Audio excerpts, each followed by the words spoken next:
Yeah, that's what I'm talking about. Welcome, Goglings, Gogletites, Gogrific peoples, to another episode of Pen and Pixels. It is episode 94. I am your host, Arvin Elleron. This is Dungeons and Dragons with GOG, the GOG stream team, as we continue Storm King's Thunder. The song you just heard, by the way, is by a group called No More Kings, who I am a huge fan of, and the song is called Critical Hit. And in case anyone's curious, I have been given explicit written permission by the band itself to play this. Hear that, auto-VOD muters? I have been given explicit written permission by the band to use this song. So keep that in mind when you're starting to mute stuff, that they gave me the rights. I got the rights, baby. I got the rights, and I'm not afraid to use them. It's good to see everybody. I hope everyone is doing well today, and I want to remind everyone before we get started that if you haven't done so already, please consider following the stream. Please consider supporting the stream by subscribing to the stream as well. You can get a lot of cool things from this channel, a lot of cool emotes, most of them done by our fearless leader, Outstar Walker, and you can also support DRM Free Gaming when you do that as well. Plus, it benefits all of the streamers individually. And speaking of the individual streamers, if you get a chance to head over to our individual channels, that would also be really great. We can get a lot of stuff out of that. Benefits that we can provide you folks on our channels, like subsystems and Patreons and all that kind of good stuff. But thank you guys all for being here today as we continue with Pen and Pixels, the show that focuses on story and narrative in games. And what better way to do that than to have one of the greatest games that involves story and narrative, and that, of course, is the power of Dungeons and Dragons. And so with that, I'm going to unmute myself so they can hear that we're about to go over to them and they can make themselves all look nice and excited. And now I'm going to unmute them in Zoom, and now I am going to switch over. Dun, dun, dun, dun, dun, dun. There they are. You can see this wonderful crew below them. And yes, I'm going to give X5's introduction in just a minute because I know we have done that. But I do want to let them introduce themselves, and then we have a video to sort of catch you up on what has been going on, which has been produced by our very own Mike, Screaming Joypad. So before we get there, I will start with the person right below me. Why are you guys chuckling evilly? Is there something I need to know about this? No. Nope. I think carry on with this here. All right, if you say so. All right, I'm going to, so pleasure to see everybody. I'm going to start with, of course, the person right below me, who is the wonderful Pyron Jade. Hello, Pyron, how are you? Who are you playing, and how has life been for you of recent times?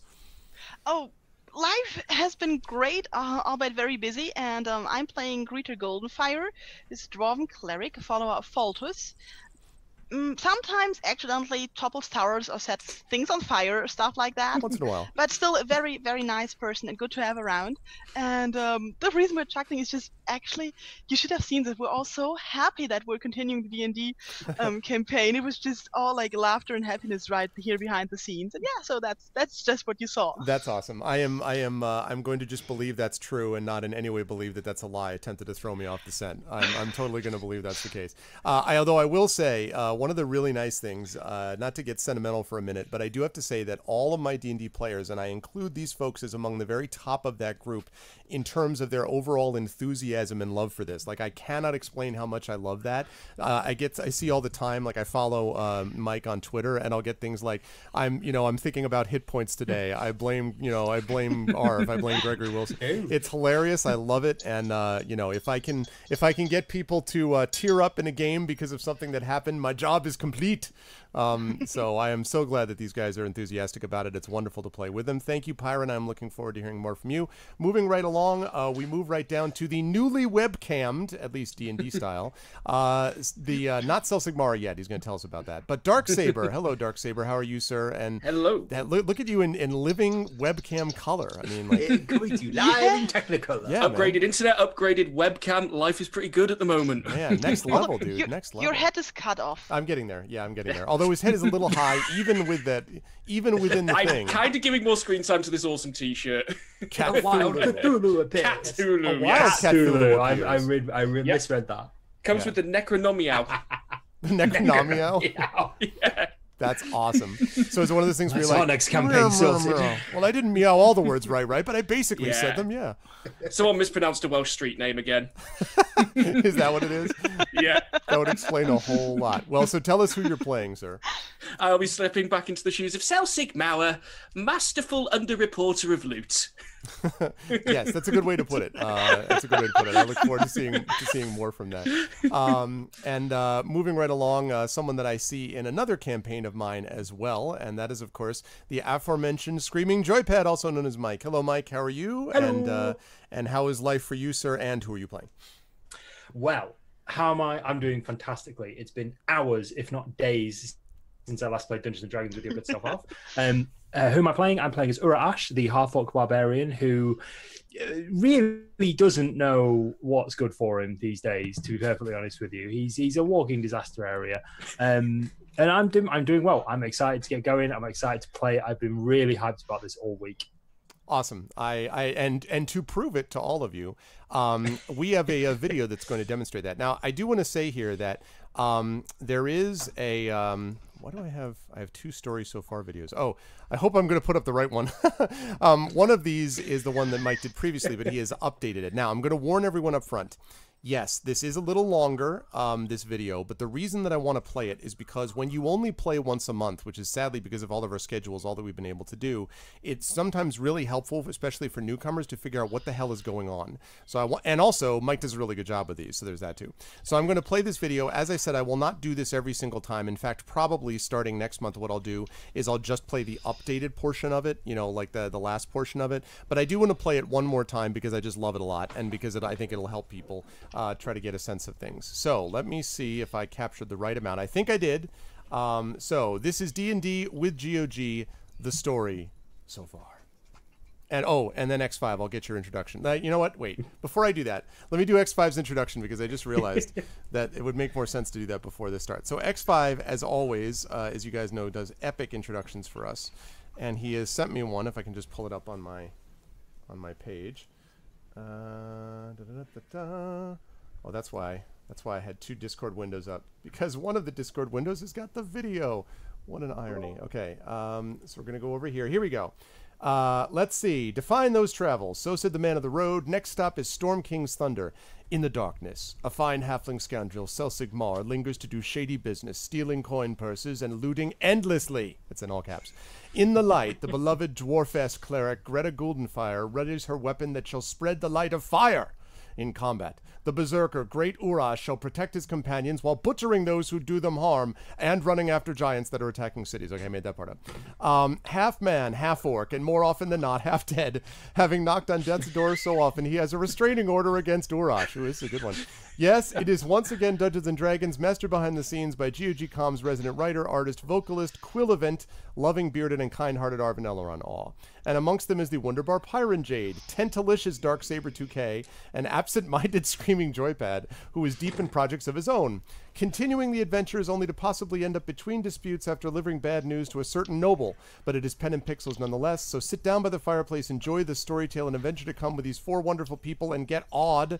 And don't forget, it's 50% off all first-time subs. Ooh, that's right. I forgot to mention that. It is 50% off first-time subs to GOG, because that's the case cross-Twitch. So please consider doing that. That's a good point. Thank you, X5. Do bear faithfully hope for the hurricane survivors in the United States. That's true. It might be a different country than many lives in, but we are one planet, one race. No matter ethnicity or nation, but life moves on. Enjoy the stream. On a quick side note, I wish to thank everyone for being patient with my streamer introductions. I make them very long, but attempt to do so for a good purpose. Thank you, X5. That is an epic introduction. I love that. I don't know about long Echo. I don't know about long introductions at all. Yeah, I mean, I love the more often than... Yeah, exactly. Why would he know anything about that? We're going to finish these introductions and be like, all right, well, that's all for this month, and we'll see you. Okay, but thank you, X5, so much. That was good stuff, man. I appreciate it. Okay, now, with no further ado... I can jump in real quick. Sure. If you want to play the whole video, that's totally cool, just for all newcomers. If you only want to play the updated version, or the updated section, go to 8 minutes 32. 8 minutes 32. Okay. Yeah, that'll give you what happened last week. Okay. So that's last week. But then our character introductions in the beginning. Yeah, let's do the full one for the day. But to keep that in mind for future, we'll keep that in mind. And yeah, we'll have a quick chat afterwards. Yes. There we go.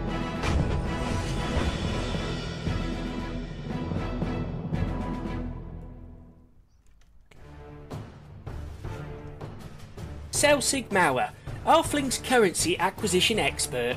My name is Greta Goldenfire. I'm a cleric of Foltos. May his light shine on your way. Ura Ash of the Northern Realm, devout follower of Tempest. You know what? I should watch this on YouTube. I beg your pardon. Hold on. After vanquishing the enraged spirit of Saint... I know, it's not super pro. Right now, Outstar is like, what are you doing? What in God's name are you doing? I'm sorry, Outstar. I'm sorry, but I want to capture the whole thing. I only cut half of it. I'm sorry. I'm a busy person. Please forgive me, Outstar. Nobody think bad things of me, Outstar. I'm so sorry. Just give me a second. Tentacles. Yes, and tentacles. And tentacles. Just bear with me 1 second. I apologize. I'm doing it in post. I'm cutting it live. I know. What is going on with Arv today? What in God's name was Arv doing when he was thinking about it this way? But you're doing good, man. You're doing good. Don't worry about it. Thanks. I appreciate it. I'm almost Sorry. there. Stretch. You got this. You got this. There we go. All right. And then we go like this, and now that's out like that. That's lovely. And with no further ado, my apologies. On we go. But in the otherwise peaceful town of Tribor, and parting ways with previous companions, our three heroes journeyed to Nightstone upon hearing rumours of an attack. The praised heroes of Tribor arrived at the quiet town of Nightstone to discover that the town and surrounding area had been littered by massive boulders resembling siege weaponry ammunition. The townsfolk had fled, and now goblins overran the settlement. The party found and followed several sets of fleeing boot prints into the nearby hills, where they discovered a series of caves. These caves were guarded by two large ogres whom our party successfully defeated. Our heroes also captured and interrogated Gleek, a terrified goblin fighter who offered to help them in exchange for his life. The ensuing search revealed that the inhabitants of Nightstone ran into this cave for safety, but ran straight into the clutches of the goblin boss Hark. Before freeing the villagers, Hark captured our heroes and bargained for their release and the release of the villagers in exchange for gold. After freeing the townsfolk and returning to Nightstone, a band of hooded figures rode into the settlement, claiming to be with the Zentarim, the Black Network. The leaders of the band, Keller Darkhope and Zolkin Alasander, proclaim that the town of Nightstone is now under the protection and fortification of the Zentarim. Our heroes split up to find a way of ridding the town of this new threat. Selsig and Greta find their way back to the Goblin Caves and convince Hark to aid the town in return for the townsfolk feeding the goblins on a regular basis. Meanwhile, Ura aids the restoration of the town and attempts to appeal to the good nature of the hooded figures. Whilst this continues, a band of roaming orcs attack the weakened Nightstone. Ura, Zolkin, Keller and the other brave townsfolk face the orc force head-on. Ura and the orc warchief face off, and at the critical moment, Ura is saved by his comrades Greta and Selsig alongside their newly formed goblin militia led by Gleek, the now goblin ambassador to Nightstone. The battle ended and Nightstone brought back from the brink once again when our heroes, still tending their wounds and gathering their senses, are witness to a giant floating stone tower descending upon the town wearing a giant wizard's hat. No, really. The three heroes boarded the tower and were introduced to the eccentric cloud giant wizard Zephyros. No, not that one, be quiet. The cloud giant had recognised that the need for the intervention of the little folk of Faerun in order to assist in the finding of King Hecaton, leader of all giant people. King Hecaton had gone missing many years previously, and the ordering, the imposed peace within giant society, had fractured along with it. The heroes are told of the King Hecaton, his queen Neri, and their daughters, Miran, Nim, and Sarissa. Our band of heroes agree to help with this quest, because otherwise it would be quite the short campaign, and are delivered back into Nightstone to gather their belongings before being taken to Bryn Shander to search for more clues pertaining to the missing giant King Hecaton. Upon leaving the tower, the group helpfully inform the Zentarim that this town is now under official protection of a cloud giant and they should leave and never return. Whilst flustered by this, Zolkin does not argue and leaves with his group. Informed that the sister of the Sheriff of Bryn Shander fell during the initial attack on Nightstone, our heroes also promise to deliver the news to him once they arrive. Zephyros' tower flies through the sky and eventually arrives at the fabled breakfast nook. Here Zephyros enjoys dining with the group in this seemingly idyllic setting. Once rested and refreshed, the group reboard the tower and continue on their way. The days pass and eventually Ura spots a dark shape from one of the tower windows. Several large vultures, each carrying a rider, descend onto the base of the tower. The riders, all dressed in armour reminiscent of giant crows themselves, proclaim to only speak with the master of the tower and propose to Zephyros. I said no! They proposed to Zephyros that in exchange for a pouch of magical pixie dust that he would aid them in their quest to empower Yan Si Bin, the Prince of Evil Air. After careful deliberation and the counsel of the heroes in his company, Zephyros politely declines the offer and asks the riders to leave. They leave begrudgingly so, and once gone, Zephyros offers the pouch of pixie dust to Selsig for safekeeping. Days of travel reveals yet more threats as the tower approaches Bryn Shander. A large adult silver dragon approaches the tower and delivers several shield dwarves from the Lord's Alliance onto it. Whilst the dwarves attempt to halt the tower by destroying the magical orb powering it, the silver dragon petrifies Greta and Ura leaps from the 3rd floor into the action, seemingly forgetting that there are no stairs in Cloud Giant Wizard Towers and landing safely on the concrete 3 floors below. Once reformed, the party convince the dwarves that their quest is true and Zephyros can indeed be trusted.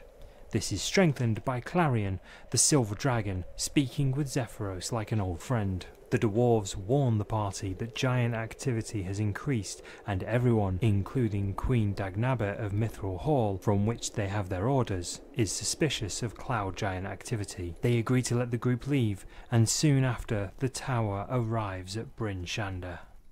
Bryn Shander, one of the collection of settlements in the northern lands known as the 10 Towns. It is the largest of the settlements and is a stronghold built atop a giant hill. Zephyros' tower rests in a nearby clearing and our heroes approach the town. Upon reaching the normally open and welcome doors of Bryn Shander, they are accused of being giants' spies, for obvious hat-wearing reasons. Once they convince the guards that they are there to deliver a grave message to their sheriff, they are allowed through by Orgric Brighthelm, the deputy sheriff. They are disarmed and led by the sheriff through a city which has recently seen trauma, death and fire within its walls. Meeting the sheriff, Markham Southwell, and delivering the message gains the party his favour and trust for the time being. Whilst being met with initial suspicion by the elected first speaker Duvessa Shane, the conversation ends abruptly when large boulders begin raining down on the town. In the chaos that ensues, our heroes are given back their weapons and led by Orgric Brighthelm to the easternmost gate where a booming voice is coming from. Bring me Artis Simber, or I will reduce this town to dust. The voice belongs to that of the female frost giant Drufi, who, with her several frost giants surrounding the walls of Bryn Shander and her personal winter wolf entourage, begin attacking the gates of the town. The heroes attempt to converse with Drufi but are ignored, and whilst laying down expertly trained arrows from the battlements, Selsig watches as Ura fights one-on-one with Drufi, and Greta places a glyph of warding on her shield and throws it at one of the nearby giants. Exploding in a burst of magical fire, the nearby battlement tower collapses onto one of the giants, killing it instantly. The sudden shift in the tide of battle draws out the townsfolk militia and the guardsmen alike to assist in driving off the giants. These creatures can be defeated. With the giants retreating, an injured and enraged Ura-Ash follows Drufi. Being a devout follower of Tempus, there is nothing more insulting to him than an enemy running from a fight. Ura chases Drufi in hot pursuit through the snow-covered pass outside of Bryn Shander and eventually re-engages her in battle. Both beaten and weary, the pair fight with their remaining strength, Greta and Selsig chasing after their companions soon afterwards. His barbarian rage overtaking his senses, Ura fails to defend against Drufi's onslaught of attacks. He is struck with a mortal blow and falls, bleeding to the ground. As Drufi rears back to deliver the killing strike, Zephyros' tower tears through the skies to intervene. Distracted by the arrival, Drufi continues fleeing the fight as Zephyros unleashes his flight of griffins to attack Drufi and save Ura from certain death. Arriving at his side with only moments to spare, Greta stabilizes her comrade as she sees one of the griffins take a mortal blow from the flailing Drufi. The griffins manage to take Drufi down and Ura is brought back from the brink. Zephyros arrives from his tower and he and his griffins mourn their fallen griffin comrade and apologize for not arriving sooner. The group assure him that they know that he is not at fault for this and that the fault lies with Drufi and her masters. Returning to the city of Bryn Shander, Ura is taken to the House of Healing. Clerics tend to his wounds and try to make him as comfortable as possible. Both Selsig and Greta rest and partake of the favour of Foltus, toasted cheese sandwiches, before returning focus on the mission. Greta examines a parchment that was on the body of Drufi, which only reads, Artus Simba, Ring of Winter. They head to the market square, where Selsig is accosted by Beldora, an eccentric woman bundled up in garments and praising brave adventurers. After a conversation in her abode, the pair leave Beldora, knowing that someone in the city is named Sirac Simba. The group heads to the Honest Thief Inn, where they hope to find more information, and are greeted by loud music and frivolity, a rare sight in their travels, especially in a location like Bryn Shander. The barkeep, known as the Minister, greets them and welcomes them to the Honest Thief Inn. They partake of the local flavour, goblin piss for Greta, and Selsig decides to try the Tears of an Angel. The three exchange information, and knowing that Sirac lives somewhere nearby on the streets, Selsig and Greta bid the Minister good day. Urash awakens in the House of Healing, unsure of what's happened. Seeing that his friends are not near him, he fears for their safety. The clerics nearby assure him that they are fine, and reveal to him that they have left him a gift under his bed, the recovered great axe of Drufi. Ura asks for someone to aid him in a request, whilst he, albeit barely, is able to stand. Both Orgric Brighthelm and Markham Southwell themselves offer to aid. Ura's request is simple: to be escorted to the site of the battle with Drufi to properly honour his fallen enemy. The small group arrive at the combat site and Ura is greeted by a gory scene of blood and feathers. A cold feeling runs through him as he realises one of the largest pools of blood on this battleground is his own. The now large pink stain on the snow offers him some perspective about what's transpired. Tempest has spared him this day, and for a greater purpose. Orgric offers Ura a large feather from the largest griffin wingdings who fell protecting Ura. With grave markers created for both Drufi and wingdings, Ura returns with Orgric and Markham to the city. Markham discussing with Ura that if the group is inclined, Bryn Shander could use aid from adventurers to patrol the additional towns in Icewind Dale, amongst other tasks that could greatly aid the city in their time of need. Selsig and Greta find the small trembling frame of a young boy, Sirac, in the streets of Bryn Shander. Sirac is welcomed by the pair with a warm cloak and some food. Selsig and Greta escort the boy back to the House of Healing, where Sirac soon confesses that he is the son of Artus Simba, and believes that this situation is all because of a ring that his father was fond of. He tells the party that his father has some connections with the Roaring Horn House in the city of Waterdeep, and this is possibly the best place to find him, if that's the party's intent. Whilst comforting the boy, Ura arrives back, escorted by Orgric and Markham. And so, our story continues. Oh man, it's just so good. It's just so good. So thank you very much, Mike. That is awesome stuff. Chat. That's cool. We can talk about like episodic stuff or like the length of the video, because I'm aware it cuts into a bit. Yeah, for future ones we'll be able to, like I said, like for future ones I can just start with the updated, just the per episode one or whatever, and everyone can watch the other one. But I really thought it was important because to kind of encapsulate a lot of what's happened in this one, and I have to figure out a way to convince Mike to add some extra hours to his day so we can do one for the other campaign. But anyway, well, yeah, that's a different conversation. Yeah, that's a different convo. But yeah, that was super awesome. Yeah, I really liked that myself. Ataruxu was just like, yes, and I was like, yeah, I agree. It was really super epic. So yeah, there were multiple guys that didn't get mentioned in there. There were Sir not appearing in this picture, but okay, so. and some events. Exactly. So with that said, let's get a little bit of let's get a music back up here, and there we go. Okay, so now I will leave it to you folks. So you have a couple of things here. At the end of the last session, as you heard in the video, you've got a couple of possible quests that you're looking to choose from, but there are other people that you haven't spoken to that had indicated that they might like to. For example, Devessa Shane, the first speaker, has mentioned that she would like to be able to see you again. You might remember that. It was suggested that Beldora, the mysterious woman that you found, that Greta and Selsig found, that's the kind of, she said that she would have more information for you if you came back her way.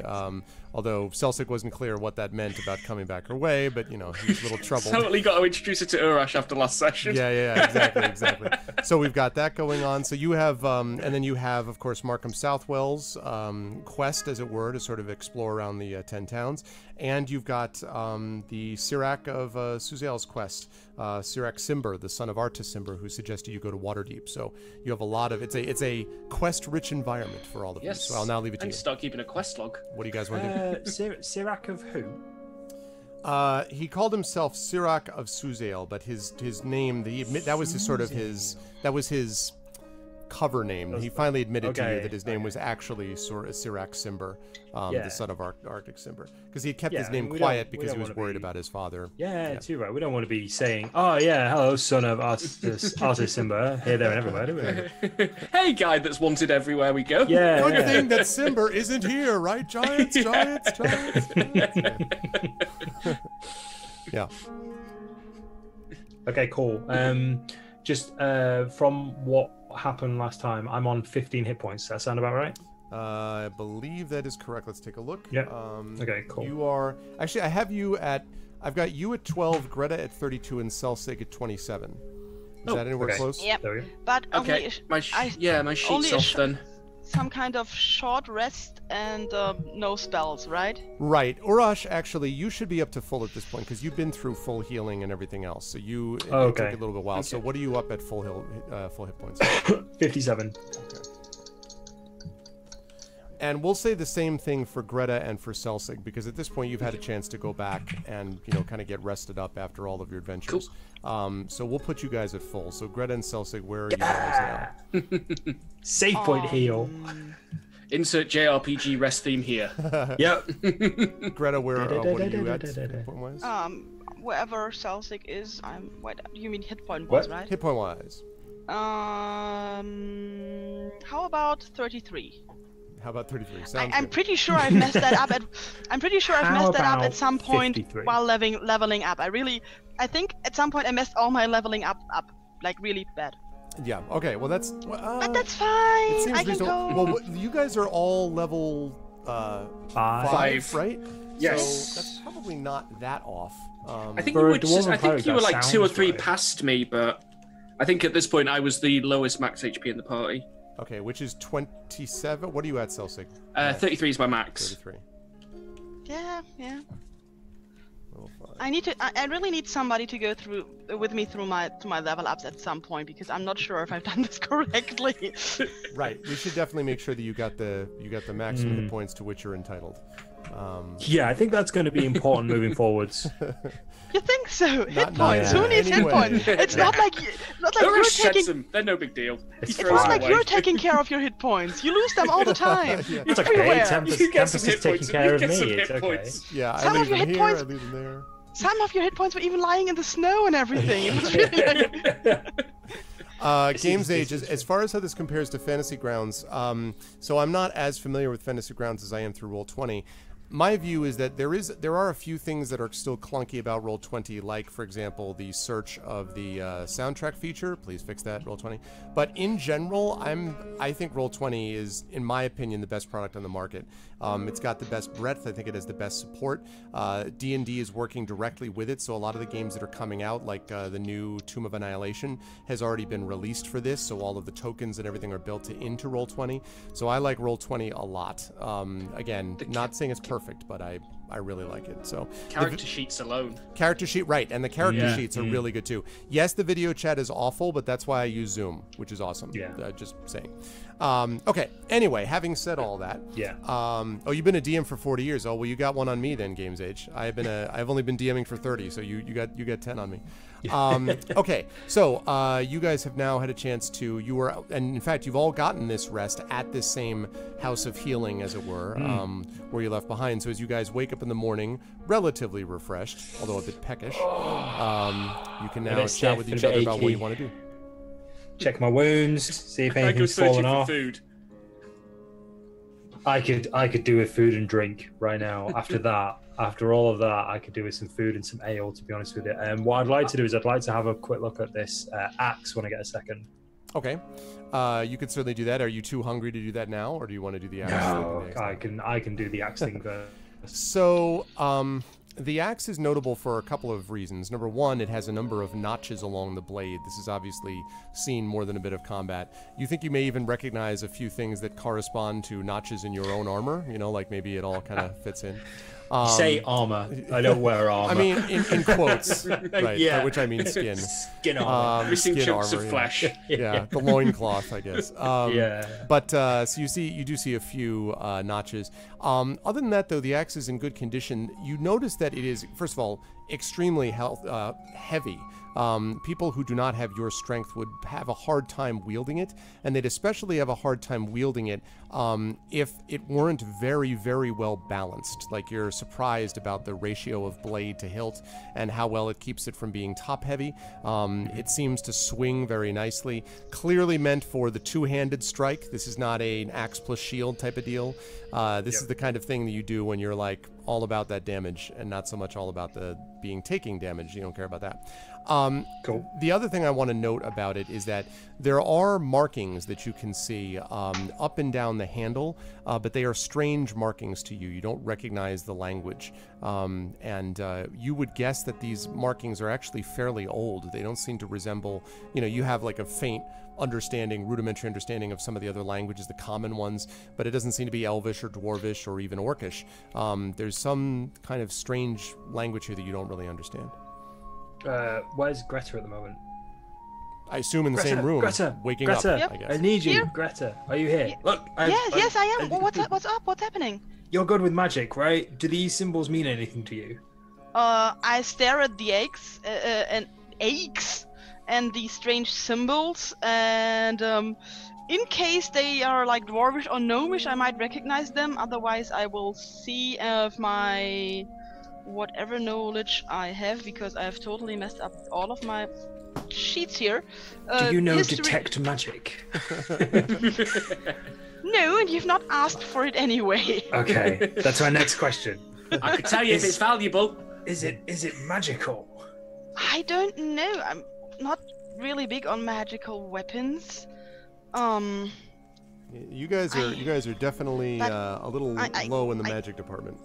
But if I mean, this was the eggs of Druffy, and Druffy was kind of a big thing among the frost giants. I would be surprised if it wasn't magic. Then I shall find out. Thank you, my friend. No problem. I actually also need to go out because I need to go shopping for a new shield. I might need one in the future. I'm not going to need this one. Show her my kind of buckler. The one you keep forgetting to use. The buckler, which is like half bent, like sort of. No, it's the one I keep. It's the one I keep on my back because it stops me from using a two-handed weapon. Oh, so so you never actually pulled it out, right? I guess never. Shield. I've got a shield now, and I'm just like, oh, well, that's getting in the way, isn't it? I'll just put that back there. I think I would like something fitted to me, and that makes sense. Something bigger. I'll keep this in case you want to make it explode later. Thank you. That is actually a really good idea. I mean, not only the making it explode part, but have something that I could use for that. Not a problem. You know what I mean. If you can bring down a tower on a giant with one of these bad boys, I'm all for it. Now, where's the little one? We need some food. Yeah, let's go and go shopping for food and for a shield and everything. Aforementioned little one is in the same room, I believe. If we go shopping, do we really want to have him with us? I don't want to get arrested. He seems, I don't know what you're talking about. He seems like a fine, upstanding member of the community. As As a member of this party, I've got us into trouble less than the two of you. I've never gotten anybody into trouble. You blew us up. Yeah, but that was not trouble. Not like in the nearest sense of the word. I'm reasonably certain at one point you set me on fire. I did not.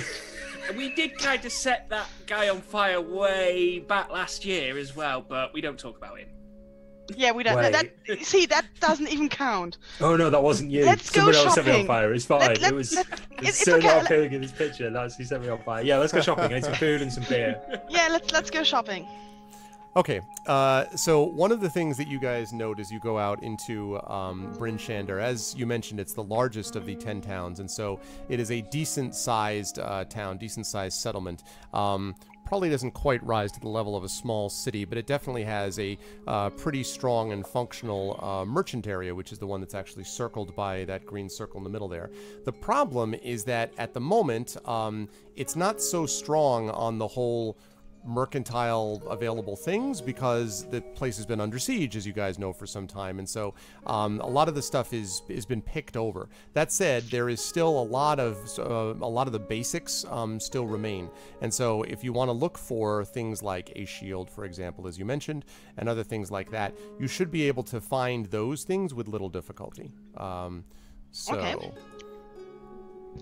Yeah, I would like to go shopping for a shield and maybe something like a healing potion, although I have no idea how expensive they are, because in a temple like Faltus we usually don't have them because we have healers at hand, so yeah. And I've been doing a bang-up job of not looting anything, so I'm poor.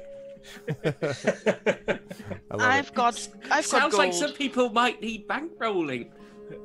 For a modest interest rate. This is the long game for you, isn't it? Yeah, I will own you to like the 10th generation by the end of this campaign. I'm going to own your children and your children's children and your children's children's children. And I'm going to go and pester people who look like they know magic, because that's what I do. And I'm going to ask them if they know anything about magic. Okay. So have a good one, Adaruxu. Yes, so this is what you discover. First of all, we'll start with Greta, who is looking for shields. And I'm sorry, Selsig, are you accompanying Greta or Orash, or are you going by yourself? Are you? I missed that. I'm gonna accompany Greta. We have good times together. Okay. Oh, hey, just before we split up, do we want to split up and meet back at like a bar or somewhere? I don't even want to split up. Are we not splitting up because the market square is quite big? Because I really want to see what you find out about your eggs. I'm okay, really cool. curious, actually. We'll so I would like to then. come with. I would like That's to come cool. with you. That's cool. Well, I'll go with you first to get your shield, and then we'll do what Celtic wants, and then Okay. we'll go and try and find someone to pester. So Okay, let's okay, let's so go you're going to do shopping for a that. shield. So as you go shopping for a shield, so you look around, as I mentioned, there are a lot of these places are shut down and closed down, but there are a couple of blacksmiths that you see clearly distant. First of all, some of them just have a person, like hammering out front, but also you hear the telltale clink, clank, clang, coming from inside a couple of them as well. And there are two fairly sizable ones, compared to much of the rest of the merchant district anyway, that are actually set right near each other. One of them has a shield on a sign that's hanging above a door from which the clang, clang, and you can kind of feel the heat coming out of it. And then right across the way is one that has a sword hanging from this, like on this sign, like a sign that has a sword on it. And there's the same clanging sound coming from it with heat coming from it. And these are very close to each other. Like you could pretty much, I don't know, they're separated by couple hundred feet maybe. You could just walk from one to the other if you wanted. One sword, one shield. Shield on the left, sword on the right, in case you care. Okay, I'm looking for a shield, so I will just take a guess and move forward the one with the shield. Okay. On the shield. All right, so you enter to find, first of all, I'm going to jump out of DMing for a minute to explain something which will help, I think, understand this in-game. So, my wife wanted to get her bike fixed up because she hadn't taken her bike out for a long time, so I took it to this place called the Bronx River Bicycle Works, where I live here in New York City. Now, I walked into this place, and I brought my daughter with me, and I have never seen, in a relatively small place, this many bikes, like, lining up both walls, hanging from the ceiling. I wasn't 100% clear how strong the racks were, that they were hanging from. Like, first of all, the place looked ancient, and there were all kinds of, like, any manner of bikes. The guy was a very nice guy, extraordinarily talkative, and wanted to tell me everything that there ever was to know about bike making. But anyway, so that's where I brought that's the experience that you have when you walk into this, except it's shields that we're talking about. Shields literally line every wall. They're like essentially, layered over each other so he can fit more in, presumably. There are also suits of armor that you see below that, so it's basically a row of shields and then suits of armor. There are boots kind of lining the walls, and there's essentially one small footpath, essentially, that's available to walk from the door to what looks like kind of a counter, behind which, and it's a stone counter, and behind it you can feel this roaring heat from a forge and a bellows, and there is a sturdy looking dwarf with a leather apron on, who is turned away from you, who is clanging away, clang, clang, clang, clang, clang, clang, type of thing, and has not noticed you as you guys are in there. I think we found the right place. I look at Urash and say, yeah, I think we've come to the right place. Yep. So, I walk around the counter. If it's, I don't know how high the counter is, but I want to be seen. And I say, hello. So clang, clang, clang, apparently doesn't hear you, continues to clang, clang, clang. And you notice as you're this close, Greta, that you hear some like,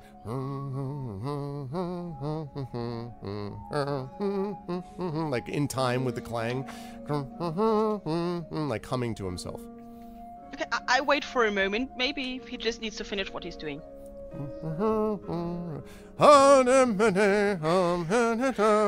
Clang, clang. Could I intervene and just like knock my hand on the counter?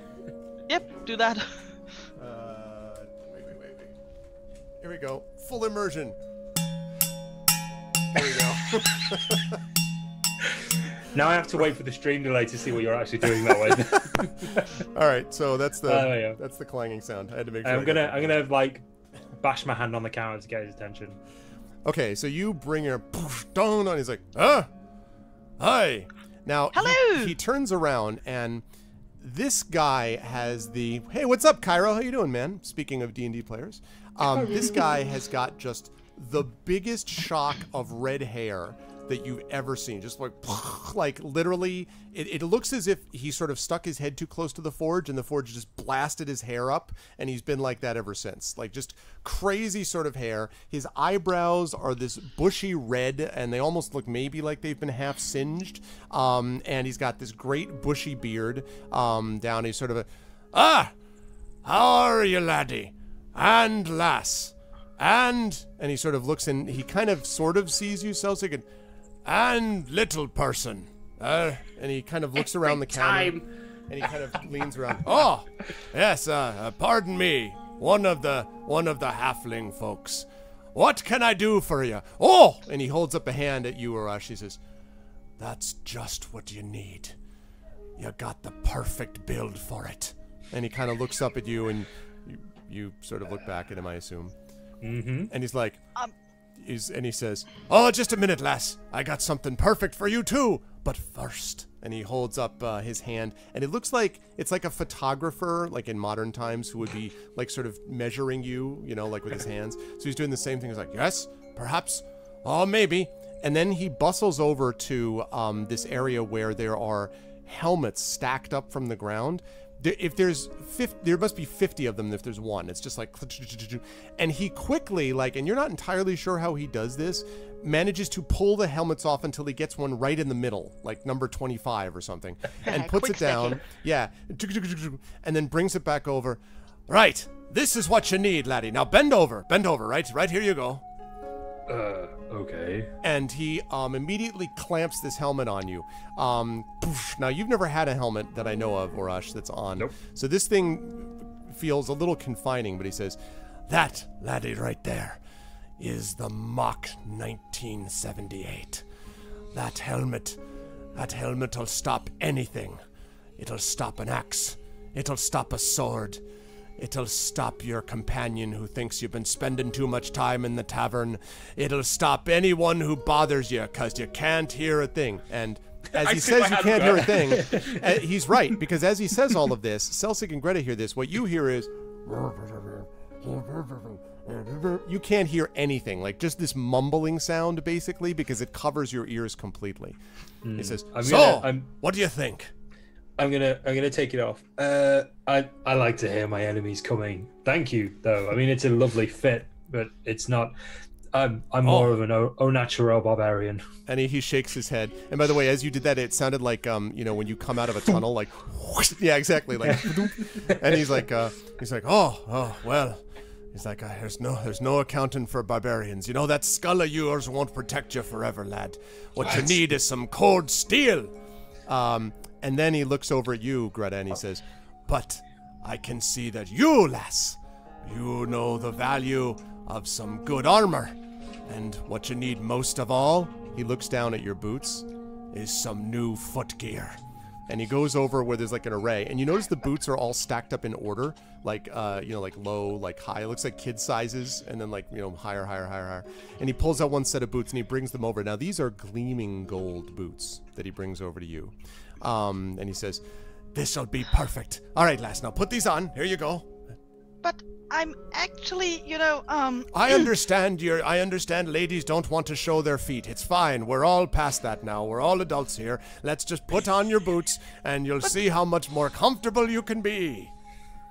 Dear sir, I'm looking for a shield, actually. And a shield? And he sort of staggers back. A shield? Of course. Why didn't I see it before?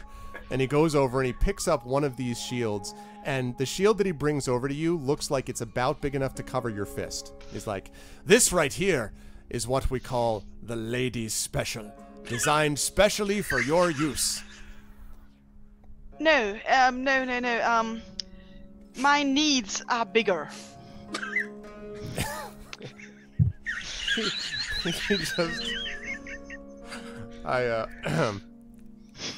He looks at you for a minute, blinking.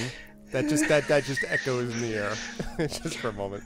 I'm not 100% sure what I said. What is this funny? I will ask after the session. Sodi Kodo claps. That was my reaction as well. So he says he goes back over to the list of shields. What did I say?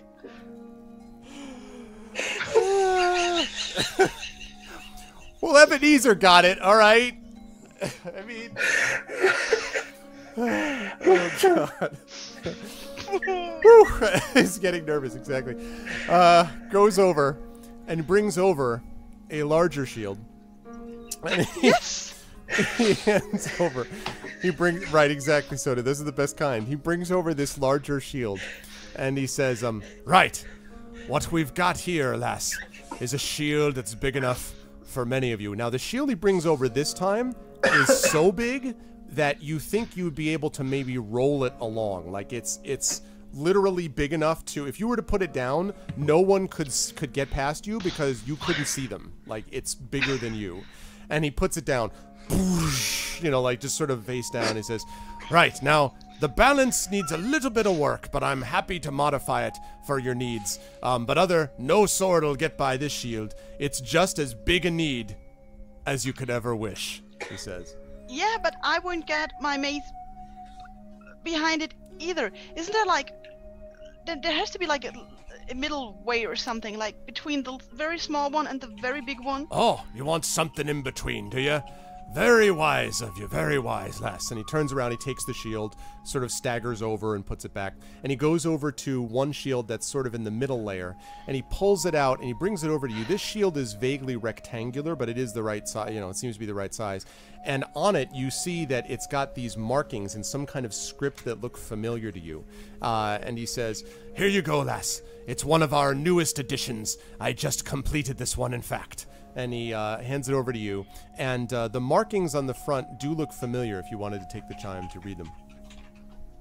I want to take the time to read them because I don't want to run around with a shield like I'm with stupid or something. Okay, make a, let's see,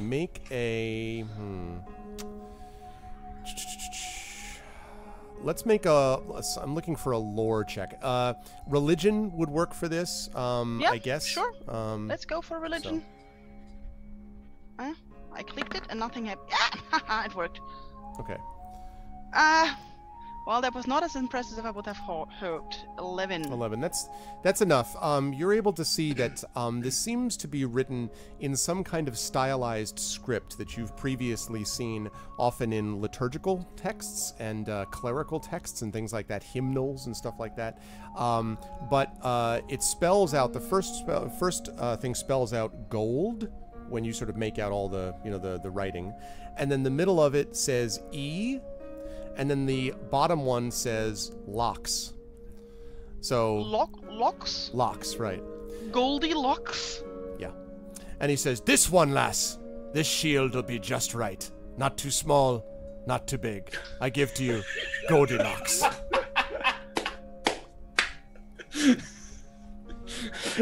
And he smiles with his hands on his hips.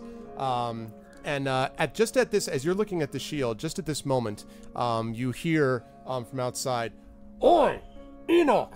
And then in comes this dwarf. And as you turn around to look at him, he looks very much like the dwarf you're talking to, except that instead of the shock of red hair that this guy has, he has a shock of completely black hair. But otherwise, he looks identical. Same beard, same crazy eyebrows, whatever else. And this one, and apparently the dwarf, if his name is Enoch, says, Yes, Enoch, what do you want?" And Enoch says, "I was looking for the hammer." And Enoch says, "I don't have more than my own hammer, you stupid loon." "Ah, you did, 'cause you stole it from me." "I didn't steal anything from you, and you say that again, and I'll pound you. I'll run you through first." And they sort of stare at each other, glaring, and then with not another word, Enoch, the guy with the black beard, turns around and leaves. And Enoch, never mind him. He runs the stupid, crappy, junky thing over there, that blacksmith right across the way. You go to him if you want to die in combat. You come to me if you want to live with shields like this. Who is Goldilocks? And he says, "I don't know who it is. It's the name of the shield. I named it myself. I wanted something to reflect, something that would fit the middle. Not too small, not too large. Somehow the name came to me in a dream. I was out on a hillside, you see, and there were 3 bears there, and they all growled at me at once, and I came out of the dream and immediately thought, Goldilocks, that's what the bears said. Goldilocks." He looks to you completely deadpan, by the way. If you just, okay. Yeah. Okay. I'd say that idea was right on the porridge. Yeah. And he looks at you, he's like, "I don't know that this is a time to joke." And he just kind of stares at you, like, doesn't he? I just corpse at him, just dead. Okay, I put the shield on and just, swing it around and test the balance and how well it fits me. It is very nicely balanced. The other thing is that as you're sort of moving it around, as you sort of move Goldilocks around, you notice, I mentioned that it's very warm in this place because it's not very big and there's this, forge and everything. But the shield, when it's up in front of you, you feel noticeably cooler behind it. Like, it seems to be, you don't know why, but it's not just the typical shielding you from it. When you're standing with the shield in front of you, you feel not as hot. You feel cooler behind the shield. Even the parts of you that are exposed, like your face and so forth, do not feel as hot as you're holding the shield up in front of you. Although I have no reason to suspect that I might face big flames in the future in any way, I still do think this might come in handy. So is the writing is around the edge, or how do I no, it's this? actually no, it's actually it's gold is like the top left quadrant written on the shield itself, and then E is sort of, and there's a hyphen, so gold dash, and then E is in the middle of the shield dash, and then to the right corner, so the rightmost corner and the bottom of the shield is locks, Locks. So it's basically like diagonally down, if you follow what I'm saying. Gold and then E and then locks. Yeah, I'm considering having it repainted, but I'm quite sure he's not the guy I should ask about that. Please don't. So, he says, yes, a so real looker, sir. Isn't it? It's a pretty shield for a pretty lass. So, good sir, how much do you want for the shield? And he says, well, now, and he sort of, and he starts doing some mental calculations. Well, how much do you have? Again, totally gold deadpan. piece. Totally deadpan. Yeah, and I'm so good at lying. I'm looking at my companions. Anybody else wants to buy something as well? We could maybe get a group discount or something. You know, I'm good, thanks. Urash, I mean, I know you're not really like into armor, but I like seeing you alive. So maybe a little piece of armor here or there. Quickly jumping out of character a second. So I get my unarmored defense. Do helmets, gloves, boots, that sort of thing count as armor? They can. If they're going to have any protective effect, then they would. So, okay. You know, if you're talking about, like, if someone gives you a beret, you could wear that without having to worry if it's going to do anything. But if you're wearing, like, a straight-up helmet, then, you know, yes, it could affect that. Mostly because the main reason is that it throws your balance off. I mean, it you know, it makes it more difficult for you to do what you would normally do, basically. I could probably, and I look down at my tattered and blood-stained trousers, or, like, cut-off trousers, I could probably visit a clothier, unless you've got some pants. Do you say that to him? Yeah. And he says, pants. I don't have pants. I've got greaves. I've got leggings. And he points to some metal, you know, leggings that are hanging there. He's like, but if you were to talk to my worthless, useless brother across the way, Enoch, he might have some of that not as impressive stuff for you. Well, that answers my question then. Celsic? I sort of stop poking at random stuff in the shop. Yes? Anything you need? I'm pretty good, thanks. About that shield, I mean, a good craftsman as you must have an idea for how much it is worth to you. And he says, well, I'll tell you what, lass. I made this with special care. This wasn't just an ordinary shield, you see. I needed, it came from my dream. So, as a result, it's perhaps a little bit more pricey than some of my usual items. It's probably gonna run you, and he pauses for dramatic effect, about 15 gold. Now, you know that a shield normally runs about 10 gold. So, that's not very much more. But the way he sounds, he sort of says, I know it's expensive. I can offer you an installment plan. We do layaway here. If you were to just drop it off, you could put down a gold, once a month, and 15 months from now, well, there you are. And you can have your shield for yourself. I think I would prefer to pay it all at once because we might be traveling on and I would not like you to be out of your money. He says, at once? Oh, well, yes, of course. I'd be happy to provide it to you. And he says, now, would you like that wrapped? No. Okay. And he no, it's okay. I'm going to wear this out. It's fine. So he take the tags off. It's fine. So he hands it over to you and he says, there you are, lass. Now, be aware.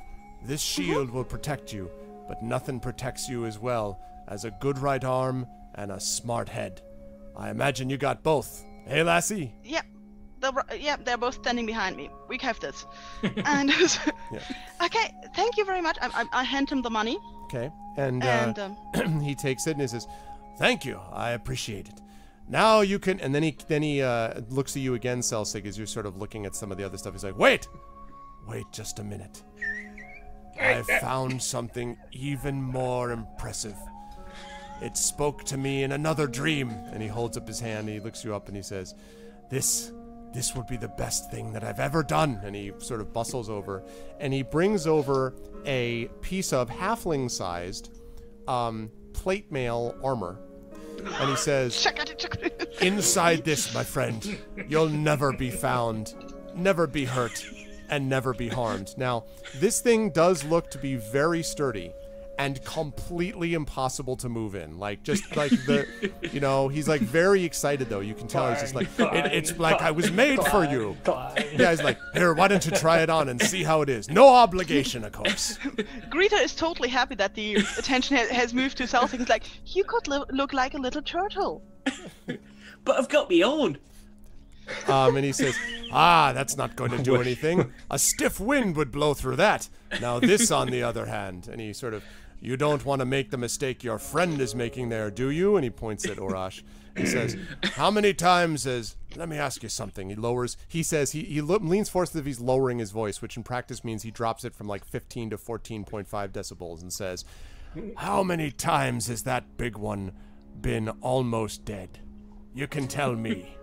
What, today? 4 or 5. Yeah. Are we talking in the last hour? And why is that? Because he's as bare as a baby in his first diaper. The first thing you need to do is protect yourself. And you do that with metal and steel. Just like this, my lad. I have learned an ancient halfling secret which is better than any armor. And that is not being there when they swing the sword. And he shakes his head and he says, well, have it your own way. Buried in the way. But don't come crying to me the next time a sword designed for your skull doesn't end up there. And he sort of stops and then realizes he doesn't have the saying right. He's like, I mean, well, never mind. Just don't come crying to me. And he takes the armor and he turns around and goes back. He says, all right, well, if there's anything else. Okay, I'm done. I think we could move on and get some pants for Rush. All right. Yep. Have a pleasant day then. And pants. And remember, never go too small, never go too big. Always go for just right. And he turns and begins to clang again. Good day. Bye. Good day. All right, we're leaving the shop. Okay. As we're leaving, I'll turn to Greta. I'll go, okay, so now you have to practice the phrase, looks like someone's been sleeping in my bed as you run into battle, okay? Don't ask why, just do it. Right, anyway. Looks like somebody has been sleeping in my bed? Dwarven, I think it is. I'm pretty sure it's Dwarven, but it goes perfectly with that shield. It just seems right. I don't know why. It just feels right, doesn't it? Yeah. If it feels right, do it. Right, I'm gonna walk towards the place. I'm so gonna have this painted over. Place with the axes and stuff. Okay. Right, you mean the place right across the way? That's it. Okay. That's where I'm So going. you walk into this one now. This, assuming you're walking in, and are Greta and Celsic, you guys are following him. Okay. Yeah. So when you walk into there, so this place looks. It's odd because it seems very much like the mirror image of the place that you just left, except instead of having, shields and armor and boots and everything, what you have instead is basically crossed swords and weapons of every description. There's like 50 swords, 50 axes, 50 maces, 50 warhammers. You have never seen Urash this excited. 50 tridents, 50 I just like picking everywhere, stuff right? up. I'm like, oh my god, look at this! Look at this! There's a box near the there's a box near the front that basically says remainders buy as is, and in there's like little swords and like you see like a couple of slings maybe, and just like it looks like just sort of used weapons that you can get there, and it says 3 for 5 gold pieces, stuff like that in there. And there is a guy behind the counter. This one is not banging away at something though. He is looking around at the moment as as you come in. You just see his boot like sticking out from behind the counter. So he seems to be down on the ground for some reason. Okay. Hello? I'm gonna go up to the counter. Okay. Hello. And you say hello at the same time Greta does, and he goes, oh! And he like bangs his head in the oh, damn it! And he comes out for a second, and he comes out holding his head. He's like, yes. And you see that it is, in fact, Enoch, the guy who just came in before with the scruffy beard. And yes, what can I do for you? Are you the brother of the guy who is across the way? Did he tell you I was? Well, no, but you look alike, so. And he says, and he kind of shakes his head. He's like, I know. It's been our curse. Ever since we were little. Enoch and Enoch. The 2 dwarves that aren't actually brothers, but look like they are. Everyone just assumes it. There we walk down the street. What clan do you belong to? Shouldn't you go home to your father and mother, they would say. anyone can see that we're totally different.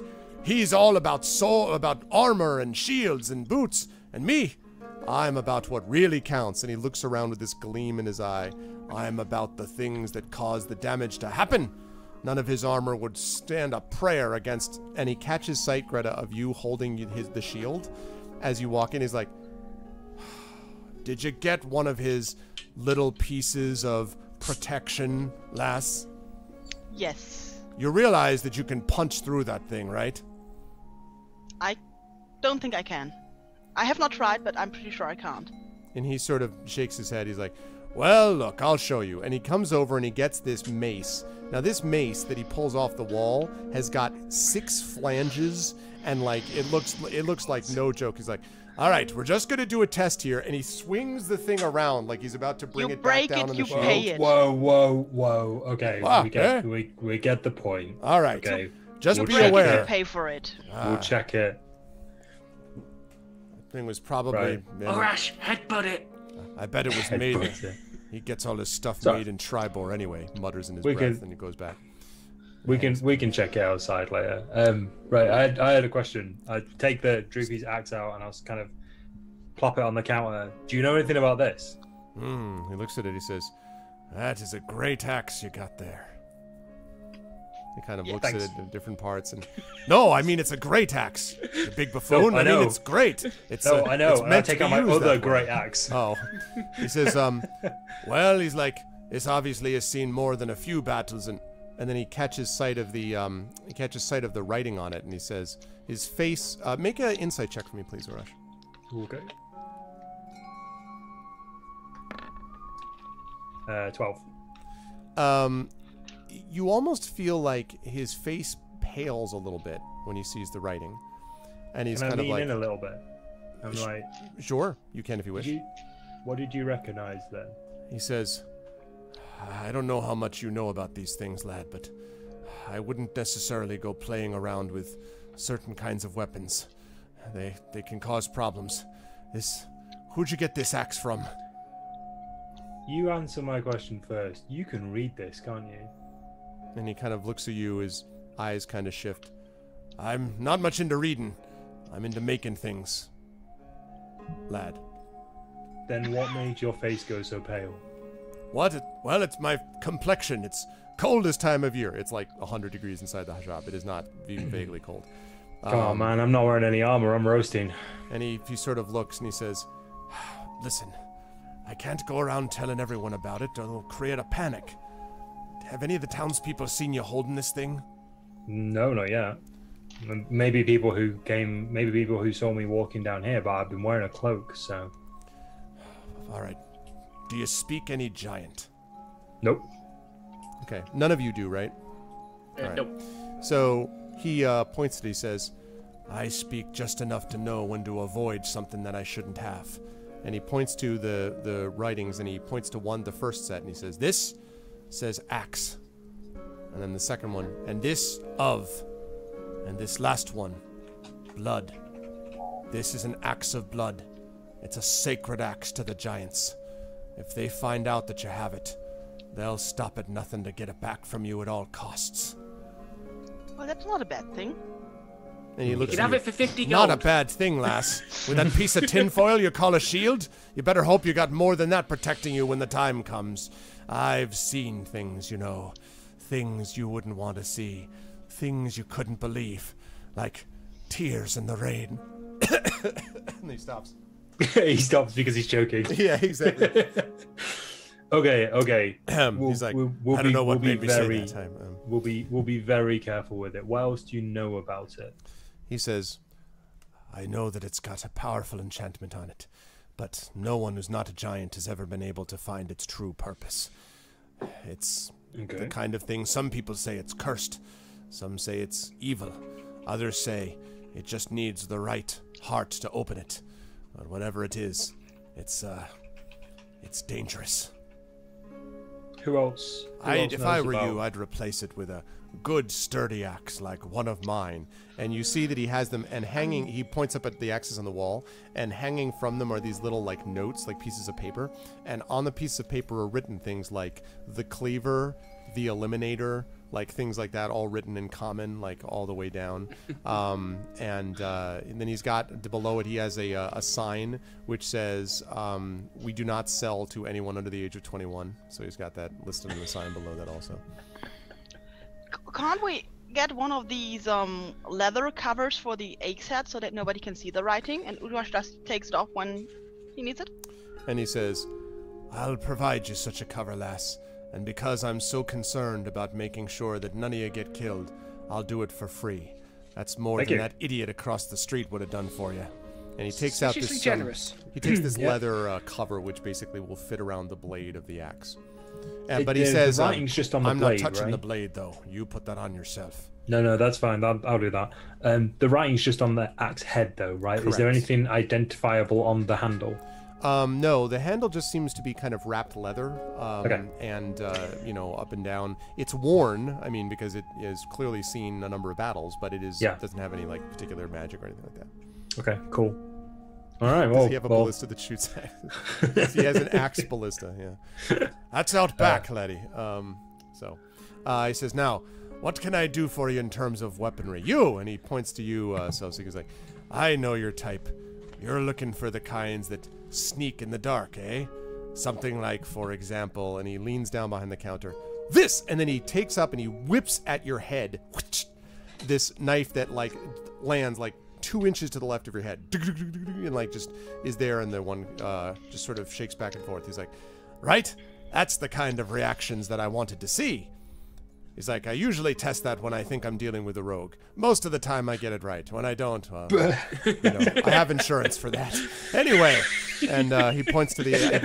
I look at the ground to see if there's any like dried blood stains. There's some undiscernible, unidentifiable marks. You don't really know what those are from. Possibly just sulfur, not anything else. I shuffle away from anything that might accidentally fall in my pocket. Okay, right. So he points to the dagger and he says, "You're welcome to look at it, lad, if you wish." I will pull it out and inspect it. This is a nice knife. It's a nicely balanced knife. And you notice that on the hilt of the knife is carved something in common. And the word is love. And as you're holding it, he says, "What do you think about that?" It's a very nice feeling knife. But is it as nice as this? And then he whips the second one at your head. To the other side. And on that one, Can I guess it what it trivers. says? And there's that one. He's like, "There's that one. If you want to grab that, you could, if you wish." I'll pull that one out. And that one has something written on it, and it says hate. He's like, "Now, you put these two together, lad. Love and hate. And you have all the emotional support you could ever need." That's all I ever use. And let me guess, Just they like both. my childhood. And let me guess, they both are double-edged. Yeah. Yes, they are. And he nods his head. He said, "Yes, they are." That said, though, Celsic, these are very nicely balanced throwing daggers. Like they're very you can attest to their accuracy, because the guy who threw it at you, although he threw faster than you expected, does not look like he spends most of his time practicing throws. So the fact that they went more or less where he wanted them to go, apparently, is indicative of something that maybe a trained professional could do even more with. They seem to be pretty nice daggers. They are very, very nice. And I sort of pull out one of my just common ones, and I'm sort of weighing them up. Like, this is definitely a better balanced knife. Now, it's the dagger. Now, it's not clear to you whether or not it's magical. Probably not, but you don't know for sure. But it's very nicely balanced. Since I'm an arcane trickster, might I be able to detect any magic essence? You would have to actually use a detect magic to determine. It's certainly not any kind of powerful aura. One thing you can tell, though, from looking at this, is that this blade is exceedingly sharp, and you can tell that because it went pretty far into the wood behind you, and the wood is pretty rough, like, you know, thick wood, basically. So, yeah. It's good steel. How much you asking? And he says, "Well, that depends on how much you have." Are you sure you're not brothers? No, I told you. We're completely different people. We have nothing to say to each other. And just as that happens, you hear, "Oi, Enoch." And you turn around and you see Enoch there. And he says, "Enoch, you seen my bellows? Or no, my tongs? Are you daft? I don't have your tongs. Why would I have those? I have my own. You stole mine last week." "I never did. It was you." "Ah." And then they leave each other again. Says he's always asking for my things to make his subpar made in Triboard junk. Okay, I back out. Okay. And let me tell you what We he's still need actually some. doing. We still need some new pants for you. Hey, that's questionable. I mean, these are still covering me. Well, mostly. Not very well. I just want This to point isn't out. really the right place for looking sharp. And he says, he sort of, for a second, he stands there looking at you, and then he goes, ah, ha ha ha. So he just bursts into laughter that goes on for far longer than you would expect, like a full minute. And finally he's just like, lad, you should go into business telling jokes like that. Oh, that's a good one. That cost is still going to be 5 gold. And what you happen to know is that that normally a dagger like this would run about 2. So he basically says this is about 5 gold for each, which is more expensive than normal, but they are very nicely balanced. Yeah, one for your current girlfriend, one for your ex. Exactly, Eliav, exactly. I'll just sort of politely turn my back to Greta and Urash and pull out my money bag, and there's a lot of clinking. Like, I sort of look back over my shoulder. I can stretch to that. Okay. I just Actually, turn a good back. point. I need to deduct my money. Yeah, thing. please do deduct your money. And actually, out of the dwarf character, how much do you guys actually have? I don't tell you. I don't. I need to know. I don't want the party. I can to also know. make it magically disappear through the powers of me. Yeah, that's why I'm not telling you. I'm not I trying to have- make it disappear. 20 gold pieces. That's it. Oh Okay, I god. just want to make sure it's more in line with what I imagined. Celsic, what do you have? 245. Okay. Greta, what do you have? Now I still have 60. Okay. Okay, I've that's still about got right. 3 gems I haven't cashed in. Yeah, I know. There are lots of them. All right, so there you go. So he gives you that, and he says that's wonderful, lad, wonderful. Now, would you like these wrapped? No, I'll wear them out. Do you have any sheaths? Certainly I do. And he shows you a bunch of sheaths. Now, one of them, so there's like red leather sheaths, black leather sheaths, green leather, there's all different types. A couple of them have designs on them. Some of them have designs, like there's one that seems to say like Hugo and then maybe BOSS is on the down. You don't really totally know if that's what it is, but something like that.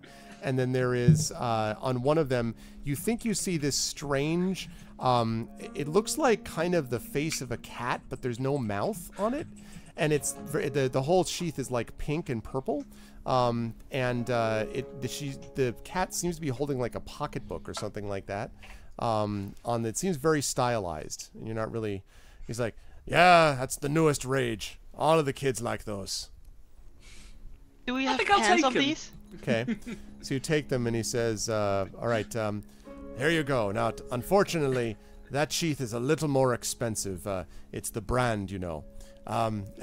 We call this one, and in the background you see that it says Hallow Caddy is what it says on the back. It's like, yeah, there you go. It's to caddy your knife, of course.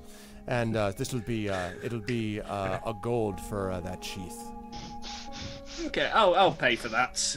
Okay, so you do that, and and it is a nice. She actually now he only has one of those, so you need to get one of those and then another one, like you know. So you'd have. So do you want like the Hugo Boss one, or do you want like a red or a green one, or like what's the other one you want? Do they have any grey ones? They do have a gray one, yes. They've also got one that has a yellow creature with a looks like a kind of spiky, almost lightning tail, and it has these red, cute cheeks on the front of it too. Go with that one.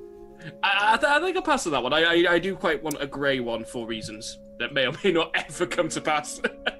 Oh, he's like, everyone likes the knife at you, but all right. And he puts it back, and he hands you the one that you asked for, the gray one. That one's only a few silver. Let's see. And he kind of does some calculations. 5 silver should probably do it. Okay then, I hand over the silver. Okay. Again, making sure to conceal my money pouch from the rest of the party. Right, exactly. As you put it back in, there's stuck in it, just like, come on. Right, exactly. There As we you put go. it back in, you just hear like, right, it's like the sound. Urash, What's that noise? Urash, we really Hello. should get you some new pants and maybe a vest or something because it's really getting cold here sooner or Well, later. I do have And a we cloak also- on, but And we might also Your have name. to go like into polite company with those Duvessa Chain or whatever her name was, and stuff like that. So at least the pants.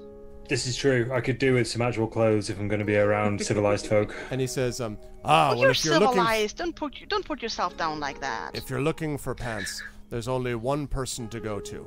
His name, and he sort of curls the lip a bit. His name is Ernesto. You'll find him at the southern portion of the market district. You can't miss it. He's got a big needle and thread on the sign outside his shop. He makes the best clothing in the 10 towns, but he's a little eccentric. Hey, and he says eccentric as his eyebrows bristle, you know, like as he's like staring up at you. Okay, thank you very All much right. for your help. My pleasure. If you ever need some real weapons, things that'll break through whatever that paper plate is that you're carrying there, lass, please let me know. I'm always here to help. Thank you. Okay. And then you guys leave. Now, if you guys want, you can go find what he asked you, or you can head elsewhere. It's up to you. Yeah, I wouldn't mind finding some clothes, especially if we're going to go speak to the first seeker, because I still look like I'm wearing what I died in. So Okay. So you walk down to the southern end, following more or less the directions he gave you, and you see at the very end of it this house, which seems a little unusual in that there are. It feels a little bit like, I think Terry's still in chat, so she'll know what it means. It feels a little bit like the flower boxes. Well, actually, so would Greta. Pyron, I mean. It looks a little bit like the flower boxes in the southern Germany, like the Black Forest type of thing. In some of the sort of, I'm thinking about it from when I visited Oberammergau. These sort of flower boxes on the outside. It sort of stands out from the places to the left and the right. It looks kind of out of place a bit, but there's definitely a big sign with a needle and thread that is printed on it that looks very, almost brand new actually, swinging back and forth outside the door. The door itself is painted a shade of lavender. I assume this is the place. Well, let's go in then. Do you want to go alone, or would you like us to come along? I'm not sure how we are about clothing shopping. Do you guys need anything? Yeah, I mean, we are quite far up north, right? Yes. I could do with a cape that isn't Overall, something I in could the use Sword as a Coast, ball. yes. Yeah, you are. Yeah. So yeah, I think I would like some winter clothing of some kind. Okay. Like at least gloves. Okay. Yeah, that sounds sensible. Let's go. I assume we're all going in them. All right. Yes. So you're going to go, so you go into there. Well, there's been a lot of sessions of a lot of combat, Sodi, in part, and they did have some shopping they had to do, but they will not just do shopping this thing, I don't think. But it's up to them, we'll see. So they go into, you guys enter into the shop, and the first thing you notice is that as opposed to the previous places that you just were, this is not cluttered. This looks gorgeously styled. It's 2 floors. First of all, the second floor is set back from the first, so it's almost like a loft, and you can see stairs that are leading up to that second floor. And from the railing on the second floor, you see these very smart-looking vests sort of hanging there, and you can see there are several like clothing dummies that are set up kind of along the outside that have what look like pants and suits. And there is one person who is behind the counter who seems to be in the shadows. You can't quite make him out. And as you walk in, you hear just what sounds like a rustling sound coming from the shadows where the person is standing. Okay, I will approach the counter and see if they notice me. Okay, and you see, rustle, and then you hear, as you get closer, you can hear that the rustling actually seems to be fabric rubbing against fabric, is what it seems to be, and perhaps someone like sort of arranging fabric in the back. Still a lot of shadows, though. You can't really see the person. Their back is to you as they kind of arrange fabrics behind the counter. And he turns around. As he turns around, first of all, now you have been in some unusual places in your life, Warash. You have seen, you have fought giants, you have seen specters, you've dealt with lizard men, you have confronted wild beasts and creatures of every description. But you're pretty confident that you've never seen someone like this. A tall, thin, man with dark hair that seems to be raked off in the most impressive-looking fashion, like basically styled, looking very dramatic. And it's got one curl up in the front as he turns around. The curl bobs forward and then goes back and stays still, like, you know, perfectly like balanced over the rest of his head. He's wearing this incredibly, you know, neat-looking vest with a pocket watch. He's got these incredible pants, and he has what looks like some kind of large strip with numbers and lines on it that's around his neck. And as he turns around to you, he says, "Oh goodness. I see that time has come again. Well, I should have expected nothing but this. Right." And he turns around, Urash, and he grabs you, and with surprising strength, immediately bustles you over to one of the mannequins. He says, Yes, I see the time has come. I had expected this might happen, but I really didn't expect to deal with anyone, perhaps this large. And he's like taking off your shirt as he's hurriedly like putting together like shirts and other things. He like puts this shirt on, puts a vest on. He's like, "Oh yes, lovely. We'll have to tie that up a bit. And then these pants. Really, do they send you out in these? I understand that you're trying to play a role here, but that's really a little bit over extreme." And he does this, and oh, delightful. I think we have something just beautiful for you. And Greta and Celsig, as you guys sort of look, he says, "In just one moment, we'll have..." Who is this person? Urash. Oh, yes. Well, they didn't tell me what his name would be. Anyway, we'll have him looking perfectly. And he draws this curtain, which, like, extends out beyond the mannequin and the place where he is.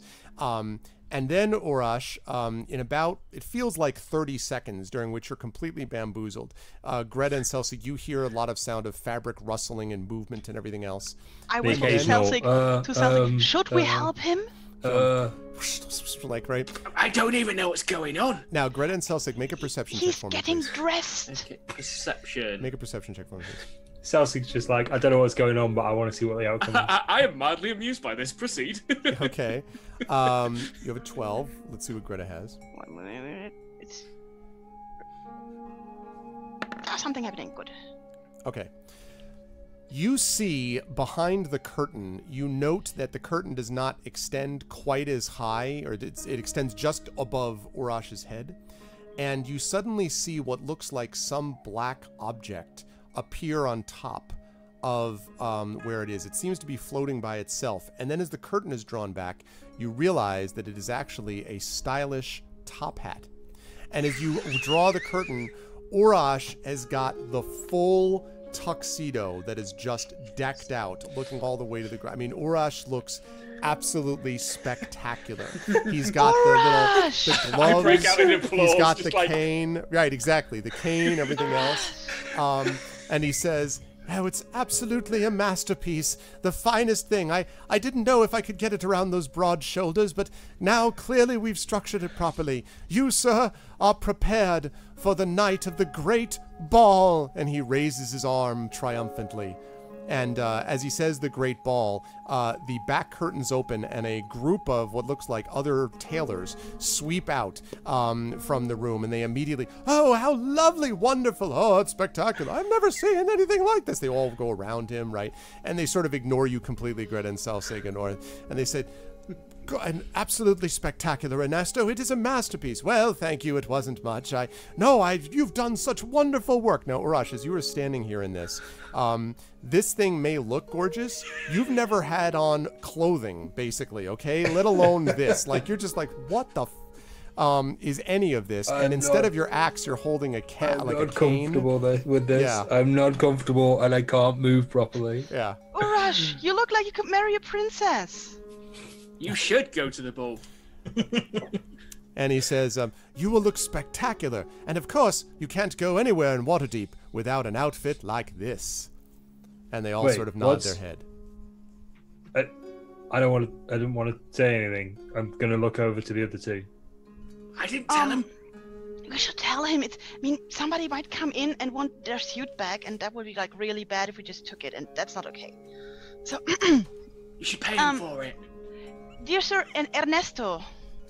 And he says, "That's Ernesto." And as he says that name again, you hear from somewhere, you don't know where, like somewhere in the background, you don't know where, like you swear to God, you don't see anybody do it, you just hear that when he says the name.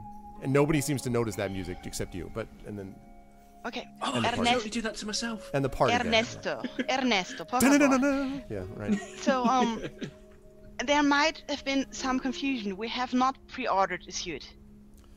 And he says, "Oh, well, I understand that's a new thing, avoiding pre-ordering things. It's supposedly a way to keep people honest. And he sort of looks at him. They have a whole new procedure. They call it DR vest free. I don't know much about it though. But anyway, and he sort of staggers back and he says, "Well, do you mean to tell me that you are not, in fact, of the Roaring Horn family? This is not Urash." He sort of pronounces that name and kind of stumbles over it. Roaring Horn? No. No, I'm sorry. But and he sort of lowers his head. Your suit is a piece of art, and we are very honored to have witnessed this. All of the tailors turn around and sort of sadly limp back to behind the curtain. The music ceases. Gosh. The tailor shakes his head and he says, Oh gosh. "Well, all that time wasted. I will never make my life's work again. Here it was, my chance existed. Oh, I thought you would be going to the great ball as one of the Roaring Horns, and then I discovered it is not the case." Could I ask? They call me Were you expecting somebody else to come in and from the Roaring Horns? Well, yes, I had heard there was going to be a great ball there. It's been all the talk, all the rage. Of course, all the great families, the Simbas, a bunch of them will all be there. Okay.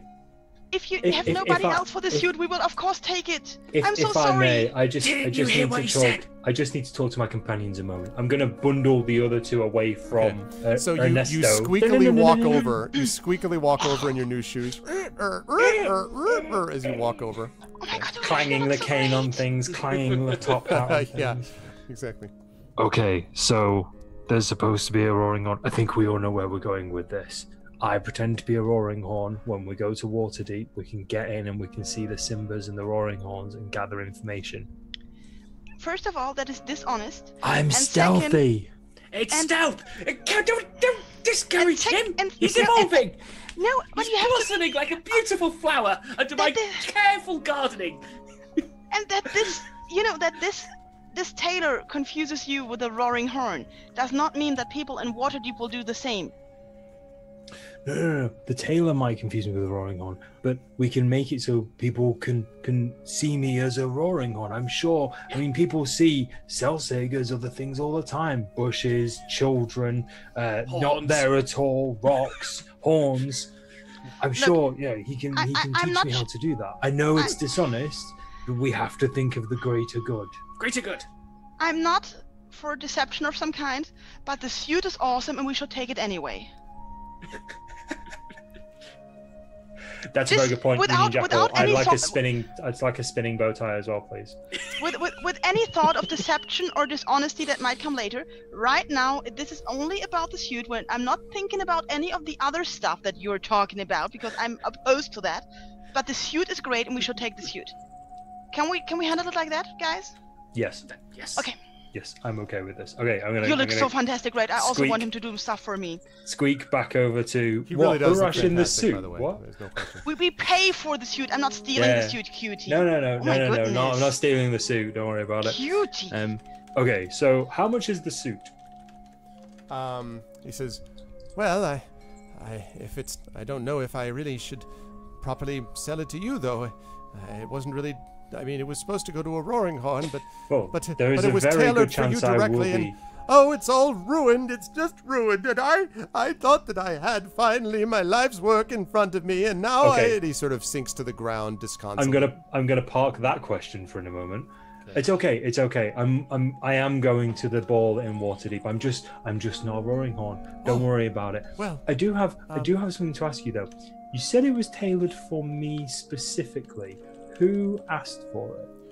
Oh, well, I don't know. There was someone who came in, well, not all that long ago, I suppose, a couple of days perhaps, and asked if they said they'd be sending you along, or, well, not you, the Roaring Horn, whoever the Lord Roaring Horn, and that he would be needing something suitable for the great ball at Waterdeep. Well, everyone knows that Ernesto, goes off in the distance, is the greatest tailor in the 10 towns, so of course I accepted the commission. He already paid for it, in fact. He said that And you would be coming the in. I would know attire- you when I saw you, and it was built for you. He described you perfectly, and now I don't know who he was, but he said that you would be coming in. And the attire lends to you being the greatest tailor in all of the 10 towns and beyond. Of that, I have absolutely no doubt, Ernesto. Yes, smiles. yes. He smiles. Thank you. So I would like the suit. We were all in agreement. I would like the suit. You will be able to display your life's work and your greatest achievement at the ball at Waterdeep. Lovely. So we'll be able to do that for you. I need help getting this off though, because how do I even move my arms in this thing? And he needs some everyday pants as well, Ernesto. Yes. Da-da-da-da-da. And he says, everyday pants. Well, I should be able to simple provide clothing, hides, furs, that sort of thing. simple clothing. Yes. Well, I think I can perhaps accommodate you. And he, so there's a little behind him where he drew the curtain. There is another curtain that he opens now, and it seems like a little bit of like a dark alcove. And as the light floods in, you can see above it says discount area. And he says, I think you can probably the dollar find store. what you want right in there. Right, I'll find myself. I'll need someone's help to get out of these things if we can. Pack And you this do, up. although with Ernesto's help, it does speed that up considerably. Fantastic stuff. Yes. And then, so once that's done, then he sort of leads you in to the discount area, where there are a lot of very simple pants of various different sizes and descriptions. None of them, of course, are tailored like this. They do not seem to be the life's work. No fleet of tailors arrives to, remark on your appearance, but they will be serviceable and do what you want. Cool. I need short cut-off pants, a vest, and preferably some sort of hide or fur. Okay, and he does all of that. So he dresses you out in all of that. He tells you that it's going to cost you about 5 gold to get all of that. He says, but if you're going to wear a vest, and he sort of tentatively holds up a pocket watch, like, maybe just add this, perhaps. Can we take him with It would be the greatest thing to add to it. You'd be able to keep time, for your fashion choices to change, maybe. How do you tell time? And he says, well, and he sort of looks helplessly at you and Greta and Selsig. He says, it's the look, really. I don't know. I'll defer to Greta and Selsig. You need one to go with the suit, but you don't need to be able to use it. Okay, I'll take that too then. Okay. Okay. So so he charges you. I think I said 5 gold for the lot. Eat it. 5 gold for the lot. Yeah, the watch has blood on it. Yeah. I would also like a nice fur vest and gloves, please. Certainly. And he sweeps off singing, be our guest, and be our guest, and right? And he goes off, and the tailors come flooding out of the room again. Everyone seems to be in a good mood again. And they surround you. Could I give this watch to Selsig? You can. Actually, you give it to Selsig as you feel there's like some kind of a tornado happening behind you. And as you look around, you see it is actually Greta, who's been spun about as they're like throwing things around her and all this stuff. I check the watch. It's like this feels very delicate. I do not feel comfortable carrying this. Make an investigation check for me, please, Selsig. Ooh, one of my specialties. Well, maybe not today. Definitely a watch. No question about it. You've seen watches, and this is definitely a watch. This is I like this watch. There's this a ticking is a nice second hand. watch. It's a winding watch. It's a watch, obviously, that you wind up. It has a cover over it to protect the face, so you can kind of click it to release the spring and open it again. It seems to be nice manufacture, and it's held with what looks like a silver chain, is what holds it to the vest. Is what you can tell. Just trying to think what I can do where it won't get smashed immediately. I'll just put it in my pocket for now. I'll attach it as is befitted with the fashion. Okay. Do you have the chain hanging out like punk rock style, like out of the pocket, or you just have the like from vest to vest? Like, how do you sell Like wear vest, this? vest pocket, sort of attached to buttonhole, sort of standard. Quality, okay, right. Yes, quality. Okay, so as befits a fine-clothed gentleman like myself. Like yourself, indeed. So so you do that. Okay, that's fine. In the meantime, Greta, in a whirlwind of activity, they have you fitted out in. You said fur coat, right? And No. Just the vest and gloves. right. The vest and gloves. So they heard most of that, but what they really focused on was the fur part. So you get these furry, like, it seems like some kind of mink or sable. You don't know. It's like really, really beautiful gloves. Oh, no. And then this vest. And this vest is just, I mean, it looks incredibly fashionable.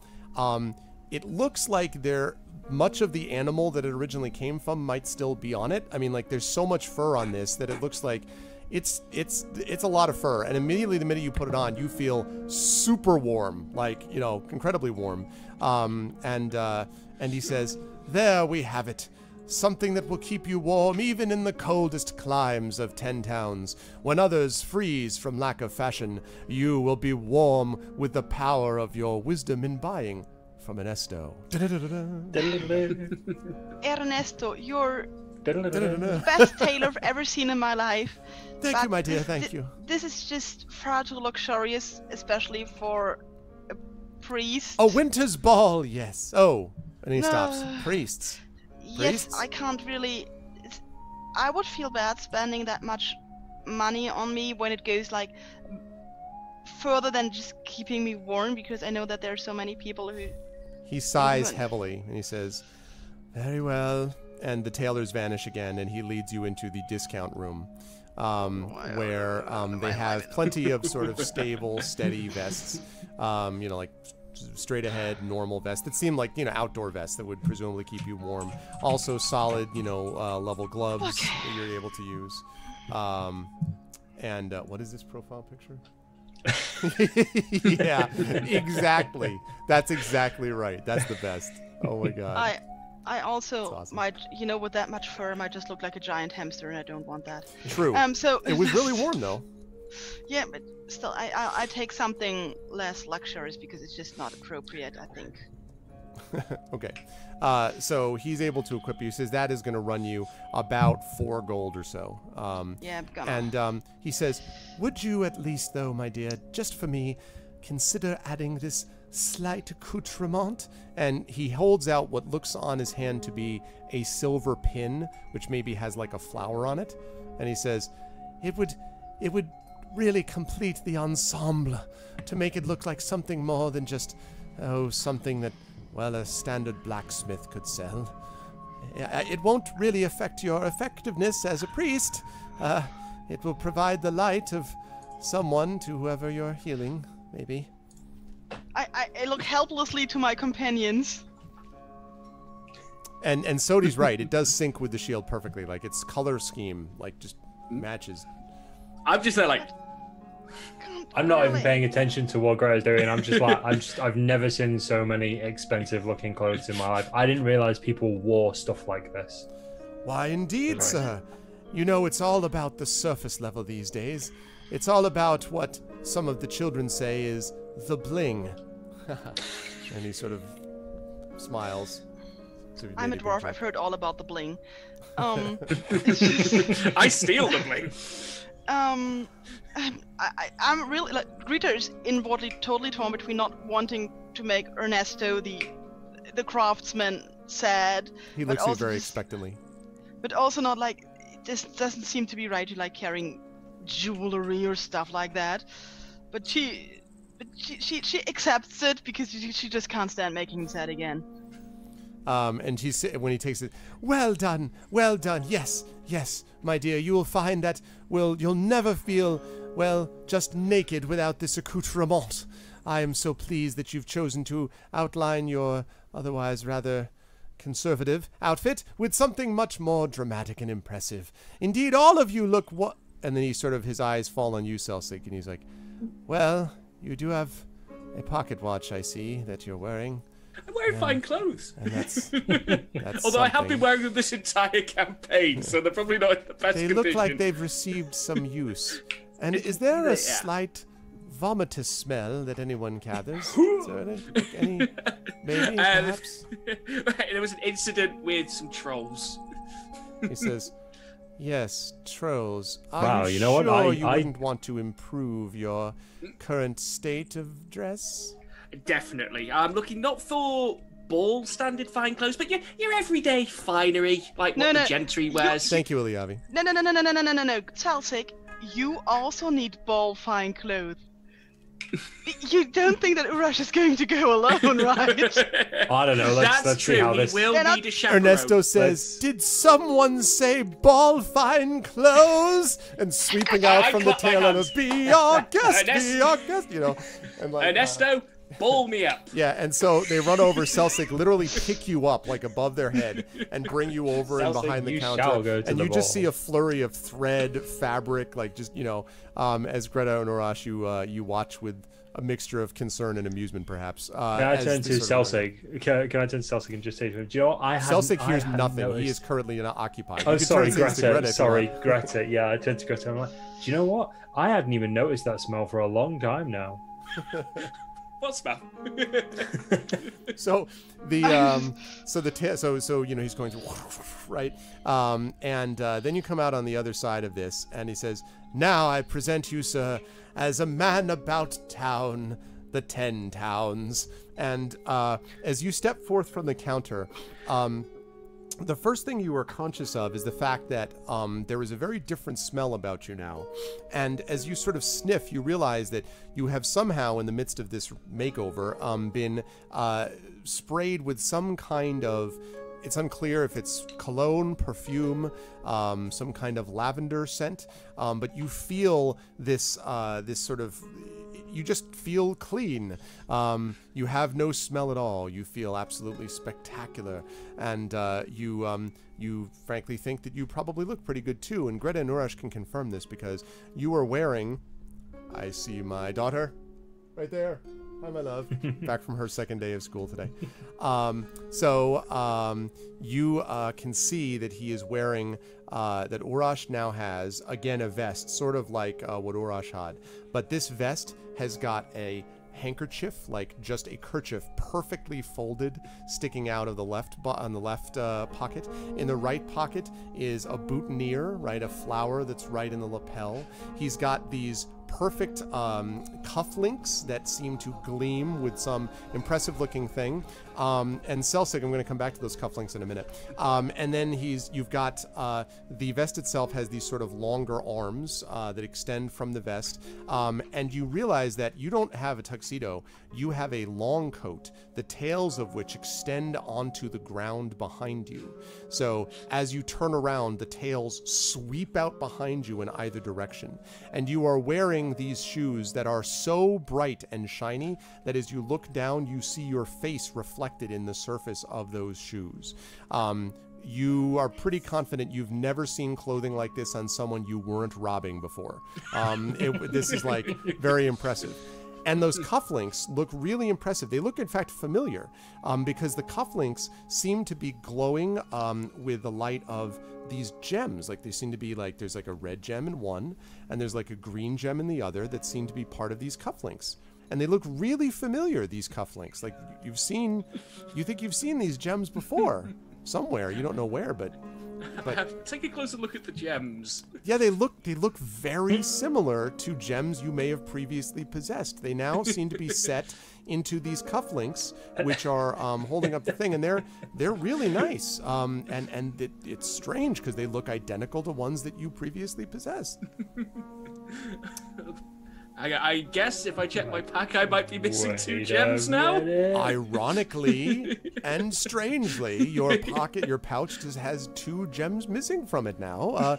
But the 2 gems you have here seem just as good as the ones that you left behind, and far more opulent and obvious to anyone who would care to take them.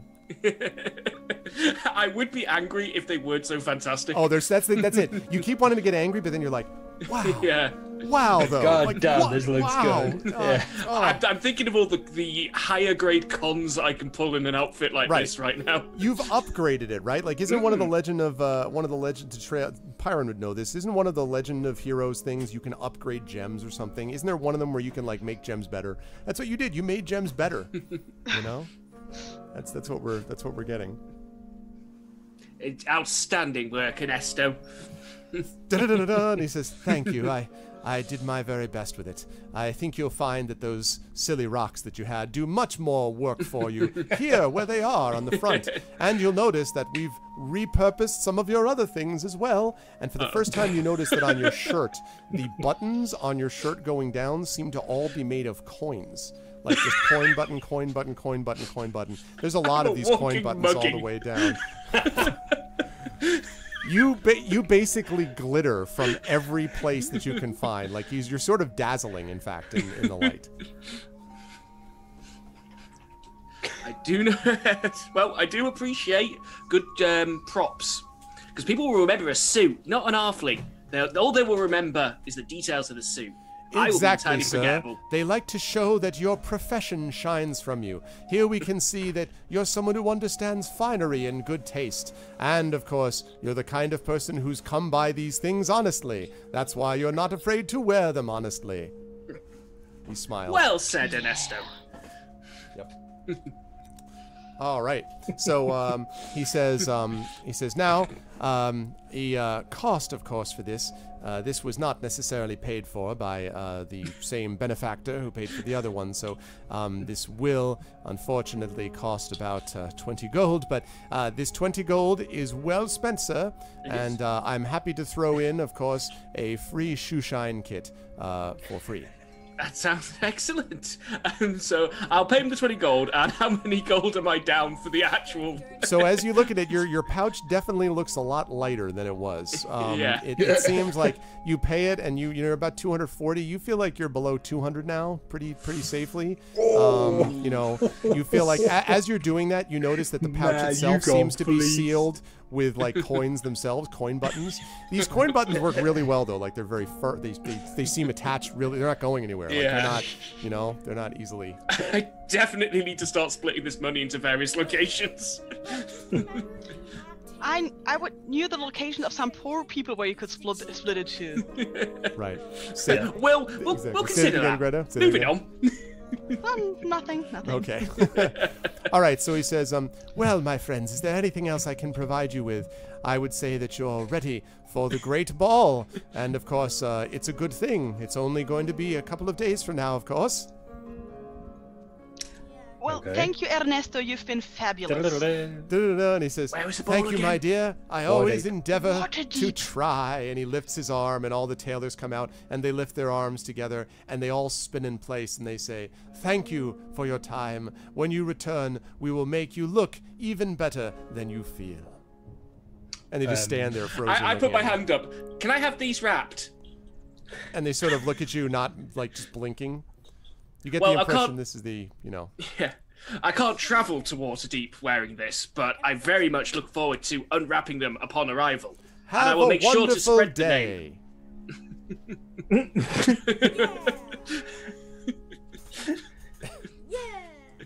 Right.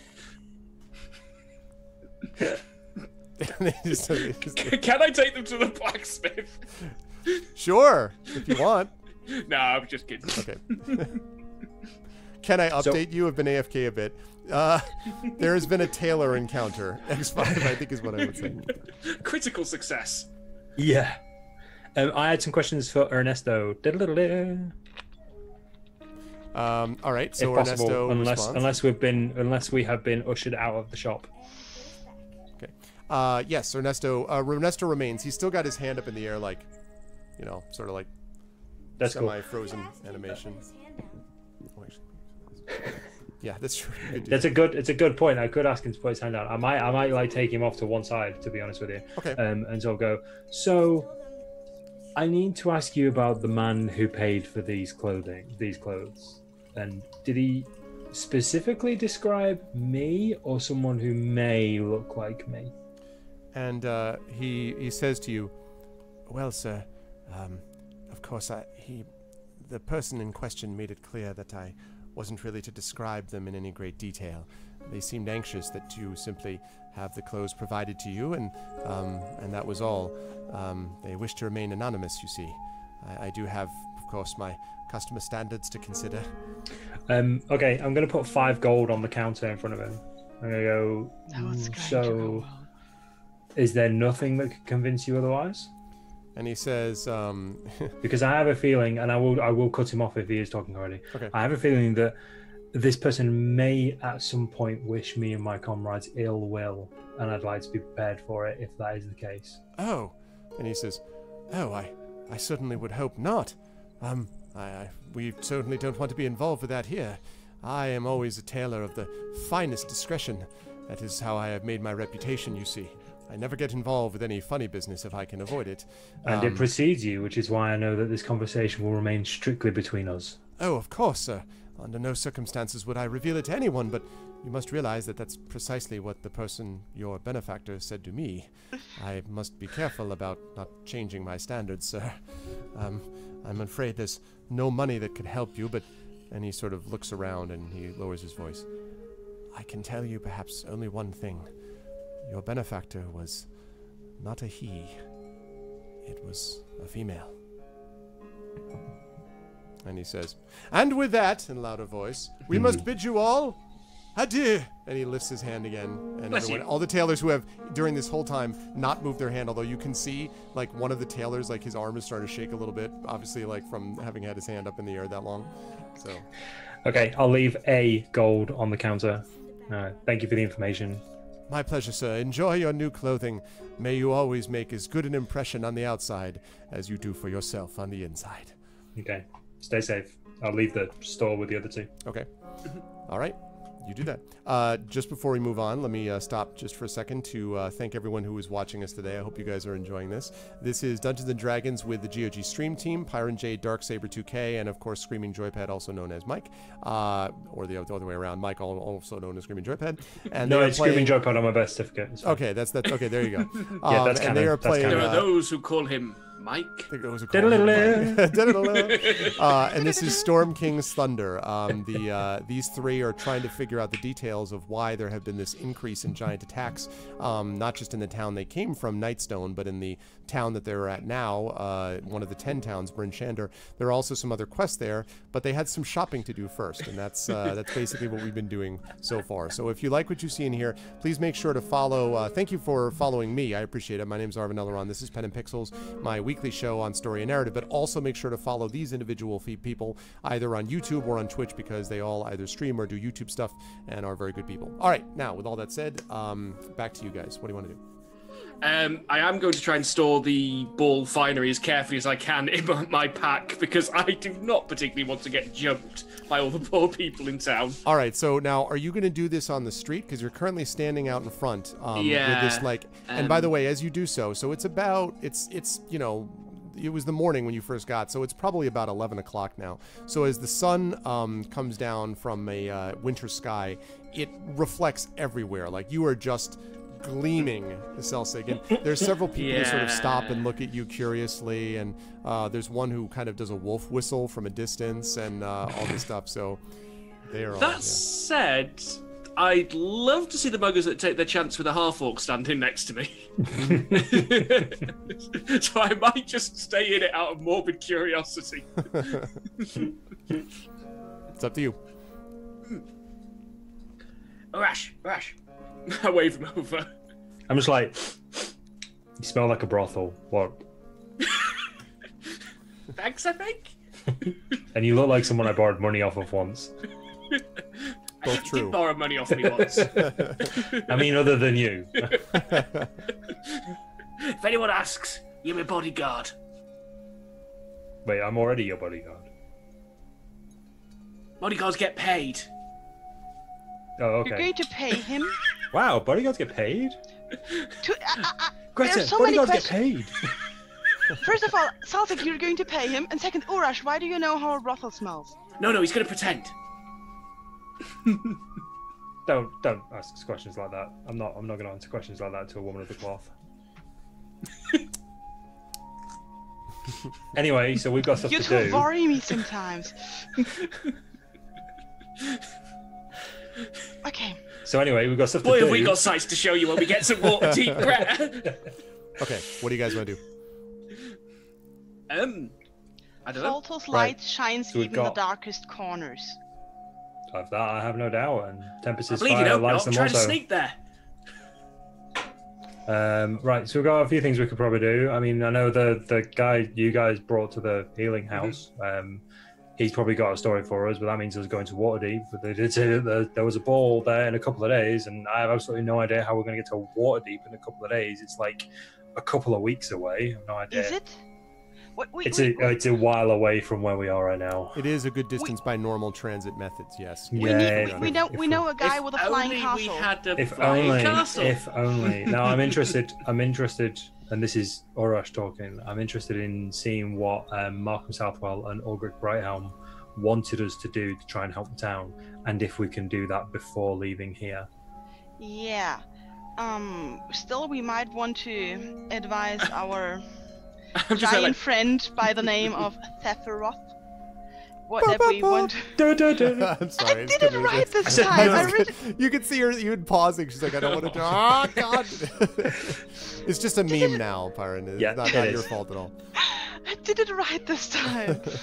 And so that we will need to go there, and maybe he Well- also knows about the Ring of Winter, so we could ask him about that as well. And also, I'm going to ask him about the axe. 'Cause Yeah. he's going to at least know some of the details about it. So this Also, might- you mentioned there was a weird woman you met in the town square who wanted to meet all three of us for some unknown reason. She- Oh, and yeah. There was the first speaker that someone said we probably needed to go speak to. So we've got a lot of stuff to do, or we could do. Yeah. Yeah. I feel we have to go to the ball now. We've made all the effort. Well, I think that definitely that's going to be like where we're going to find the information we need from. Did you for hear them? artists. Did you hear the family name Ernesto I mentioned? did. I very much did. The Mhm, Simbers. Simple, yeah. Yeah. And the son of Artus Simber Hmm. told us we should go to Waterdeep to look for his father. So that Yeah, and he all said he seems had to work together. connections with the Roaring Horns, so they're probably old friends, or they've got working connections or something like that. So that's definitely where we are going. It's just what we want to do before we go there. Yeah, I'm pretty sure that we should talk again to that woman. What was her name? Belladonna or something? And, Beldora. Oh, yes. something. Yes. She's a big fan. Okay. Yeah, maybe Well, we she's can go- really, really a big fan of us. Well, you said she was like wandering around the market square at some point, right? Yeah, but I think she's a thief. But we will see. You think everyone's a thief? You think We I'm do. a thief? Why did she? Yeah, and I one will, out of three. I'll stop talking in the middle of that sentence as soon as self-exposed. I was like, And 1 out of 3 times I'm right. You technically haven't witnessed me steal anything. Just want to say that. other than my kills. Nice. Well played. Well played. Yeah. Why did she steal stuff from you? No, it's just a feeling. It's just a feeling. She also seemed to like zoom in on Celsic. It was a bit strange. Okay. I have fans. You're gonna have Yeah, more so- fans in that outfit. Okay, but we should go to the town. We should go to the town nobles first because they are the higher ups. So that The town what? Sorry. The Besser chain, like the administration guys. Okay. Yeah. Yeah. Just we can adding go that and to my see character the, sheet. the- Outrageous money outfit. Yeah, I want that thing described down to the last coin. All right. Yeah. Yeah. Your features and traits pane there. Just that. I want that entire field entirely full of the description. Also, of stuff. in brackets, also it's worn by a halfling, but that's Yeah. unimportant. Also Because- halfling. Because if we know what they want, we can like make plans and then talk to. That's cool. Sephiroth. They may all be in the same location at the first speaker's house because I know Markham Southwell was looking after Divesta Shane. Yeah, At least last time I saw him anyway. And Ulrich Brighthelm's probably not too far away from him. So if she feels better. So Yeah. let's. she's see. made of stronger stuff. Don't worry about it. We're hardy people. Okay, so go. where are you guys? So of that group, what did you decide to go to? Like where did you go? First speaker's house Okay. or first speaker's office if it's still in one piece. Yes, or yes, wherever yes. they are. So It's not, isn't it? That stone crashed into it. Well, it depends how much of it was destroyed, I suppose. you can and you actually don't know because you haven't seen it since the attack. So you can certainly go back and see what's Let's there have a look. if you wish. Right, cool. All right. So when you guys go there, and let me move this down a little bit. This area, right around, let's call it about, I think it was about here, if I'm not mistaken, is more or less where that was, because you may remember the attack happened, and then you guys made this like crazy run up to get to the market district, all that stuff happened from there. So you managed to get back to the place where it was, and indeed, there is a huge boulder on top, which basically has half of the roof stove in on the top level. But there are a couple of guards that are standing outside the front door, and when you go up and ask them, they tell you that basically the place is inhabitable, is usable, and in fact is being used up to the second level. The third level is shut off, but it's usable up to the second level, and they say the reason that they're doing that is because it's one of the largest buildings in Brinshander, and frankly, all the houses are serving double duty for a lot of people. Either they're private houses that they can't necessarily commandeer, or they're houses that are sort of housing the wounded or the injured, or guard staging posts for the guards. Like it's all kind of messed up a little bit at the moment, so they have to use this place. But it seems pretty sturdy. It seems like it was built to last originally. So even though the third floor is not accessible, the second and first floors are. And yeah, go ahead. Okay. It has a boulder on top. Yeah, literally there is a stone, a boulder on the top in the roof, like in the middle of the roof, as if it was, thrown there. I totally want to have a look at that boulder. Okay. Well, it's not, you're going to have to climb, it's not easy because you can't get to the third floor. You need to like somehow fly up somehow or climb up the side to look at it on the roof. From where you are, you can certainly see it. I've got some pixie dust. Yeah. This clearly, one thing you can tell for sure, one thing you can probably tell, Greta, is the direction of it. Make a, let's say make an investigation check for me. Let's do that. Okay. One moment. Investigation. There we go. Okay. Nice. 14. I think that's enough. You can definitely tell that this rock, it's set in, so the roofs are, as you might be able to tell from the map, there's, floor, and then the roofs are sloped, right? And so this is literally through one side, like stove in one side of the roof. In other words, as opposed to Nightstone, where you may remember that the stones were basically dropped on top of the buildings, like they were rained, this one was fired here or sent here, like this hit at an angle. So in other words, this must have come presumably from a catapult, from a something. Like it definitely did not get dropped from a flying tower. And in fact, you do remember that when the attack first happened, there were siege weapons and things like that, catapults being used for this. Yeah, and so one thing I wonder why I want to look at this stone is, I know about stones because I'm a dwarf and I know about stuff and have stone cutting and stuff.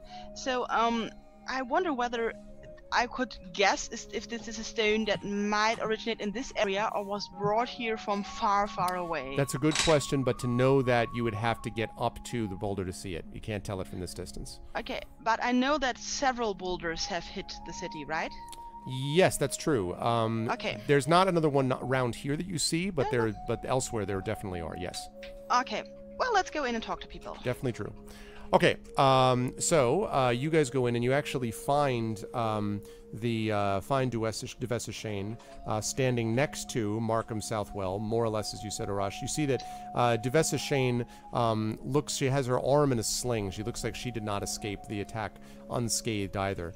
And as she sees you, and there's two guards behind her, she nods at you considerably less officiously than the first time you guys came in before the attack actually happened, and she says, "Welcome. I understand from Markham that you are partly to thank for the fact that our city has not been completely destroyed." Tried our best. And she looks at all of you and she says, "I appreciate it. These are suspicious times, you must understand.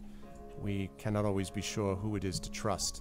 And she kind of looks meaningfully up at the staircase, and it's one of those staircases you could see up all the levels, right? And so up at the staircase, like past the second level, is just it just blocked off. You know, you just see darkness above that spot, and so she kind of looks up there and says, "We certainly did not see this sort of thing coming."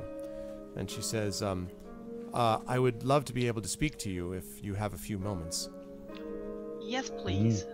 And she points our way out to a few chairs that are sitting in front of the desk. As we're sitting, I'll like nod to her arm. You said her arm was in a sling, right? Yes. So how are you holding up? How's your arm? And she says, "It is a mere trifle. I imagine that it will heal given some time. Markham here wants me to go to the houses of healing straight away. And of course I said no, it's not the time for it." And you can tell that Markham sort of has his mouth set in the line that says, "I've already had this argument and she's wrong, but she's the boss, so whatever." You know, like, she says, "It's no worse than any of what you encountered."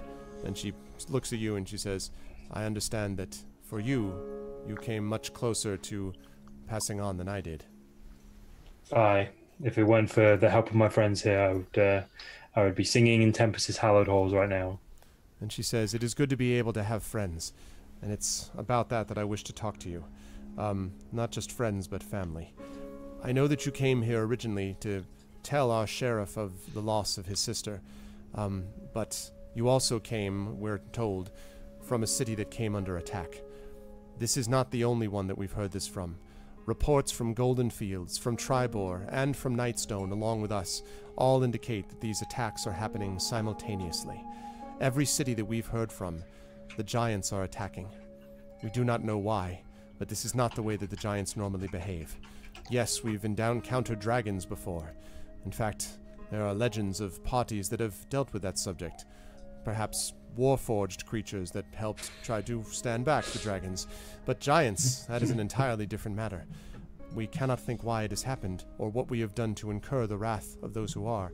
But I think that I may have some information, and perhaps a way for you to gather more of it." And she holds out, she takes a piece of paper that she's got on her desk, and she pushes it across to you. And she says, "Have you heard of that?" I look at the piece of paper. So Something's written on it. Yes, it looks to be a letter that is being sent to the captain of a ship called the Dancing Wave. Now, if you want to see if you've heard about the Dancing Wave, I'll take a history check from anyone to see if you've heard of it. I'll roll on that because why not? Yeah, why not? I'll give it a shot. Ooh, hello crit. Wapow. You know everything. You're like, "I know all dancings and waves. Ships are mine." Yeah. I think we all I successfully know did everything about the ship from the second the first plank was laid. I have this image of all three of you just nodding at the same time, very Oh, assured. yeah, that, oh yeah. Yeah, So you sure. guys, The so you guys stories we know. could tell you. Oh, the Dancing Wave. Yes, you have heard of this story. You know of this ship.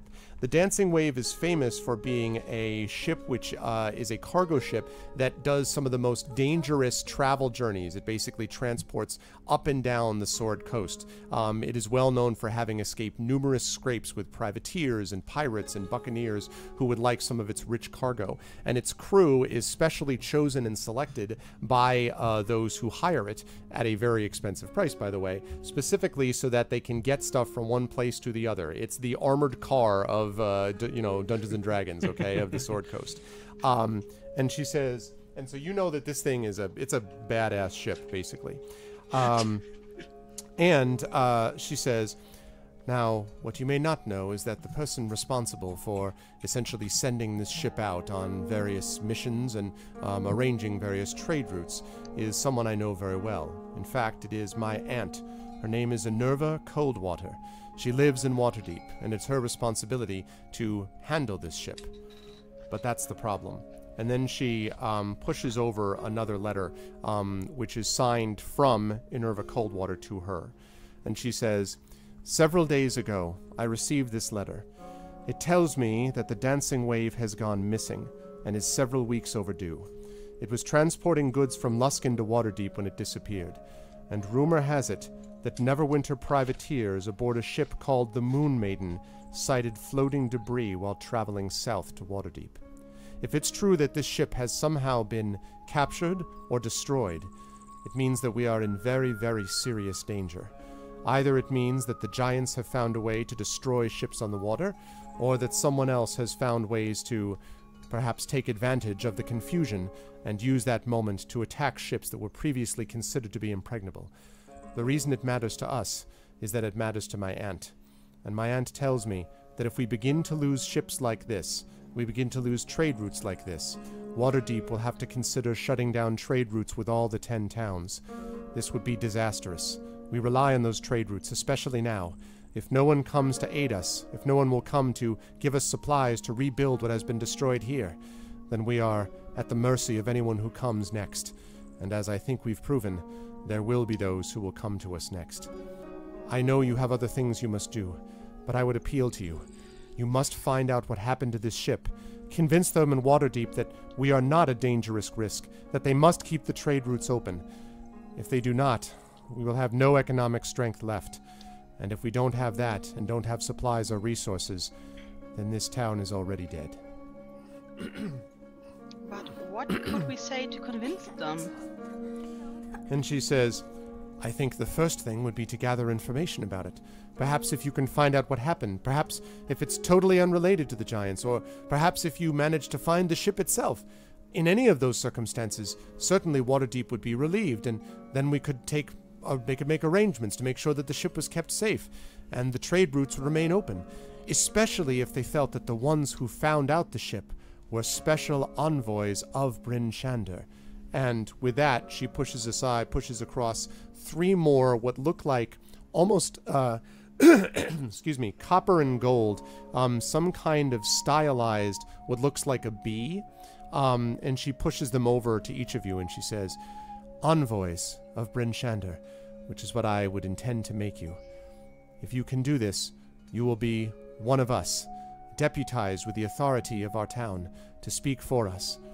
We believe that you will be capable of doing this, and that perhaps, with your help, we'll be able to keep those trade routes open. So, you just want to know what happened to the ship, right? No. Yes, and to be able to find information if need be. If you can find out what happened to the ship, yes. If you can find the ship itself, even better. And perhaps if you could track down those who served on this privateer ship that allegedly saw the route that saw this floating debris. His ship, remember, was called the Moon Maiden. Perhaps you could gather some information from him as well. But I certainly cannot send any agents from here. The only reason I'm sending you is because you came to us from outside of the town. And for the moment, the giant threat seems to be at least somewhat reduced. And in the meantime, well, perhaps I have other things to consider, economic considerations. My aunt simply wrote me this letter to tell me that it was unlikely that they'd be able to continue to maintain the trade routes with us. And without her being related to me, I probably wouldn't even have that information. Could I talk to Greta quietly? Sure. So, we're already going to Waterdeep anyway. And if that's the place where we can find information like this, I don't see any problem in us asking questions at the very least. But I have a fear that if we find out that giants did sink the ship, the people here in Bryn Shander are going to try and cover it up to keep the trade routes open.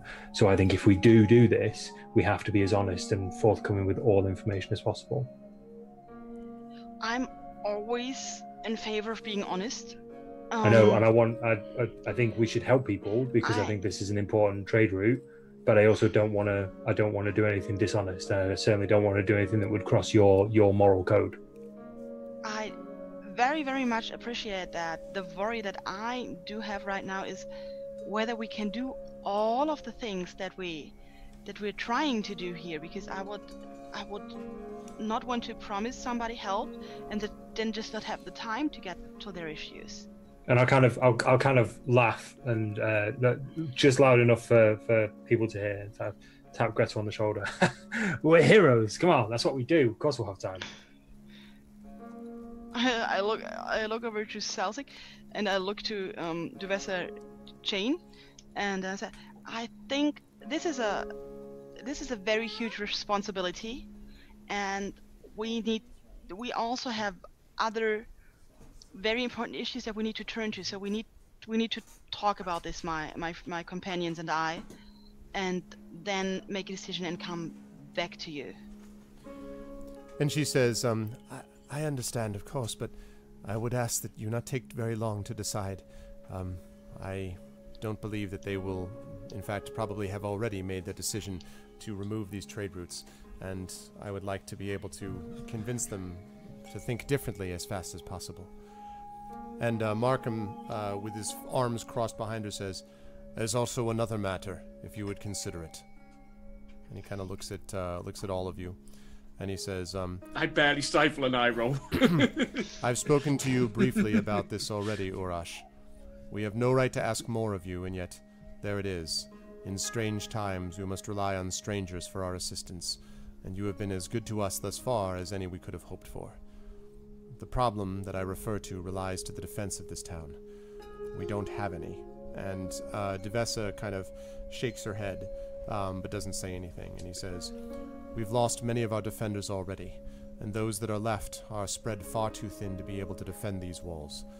And that's what leaves me to you.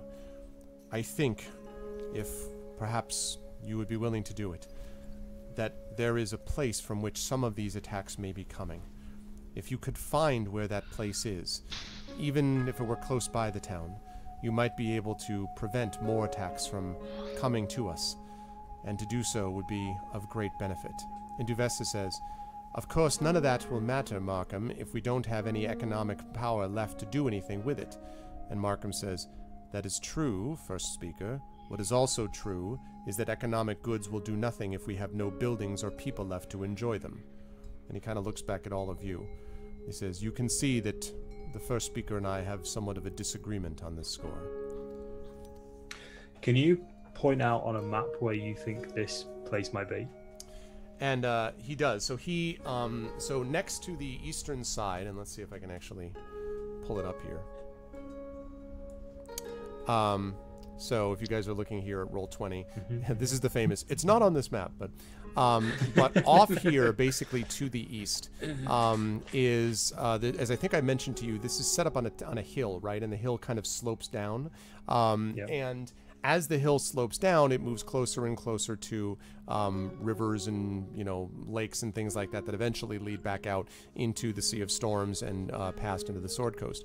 And so the east is where Drufi was running in the first place, you might remember, when you managed to catch her and take her down. And so the assumption that he basically tells you is that they're somewhere down there, that the attacks might be coming from some there, because the deployment of these siege weapons more or less happened, like if you're looking here, like up near the north gate, up near the eastern gate, as I already mentioned before, and then near the southern gate, the southwest gate, but they never actually came from the western side. Like they could see some of the siege engines being rolled up from the eastern side and things like that.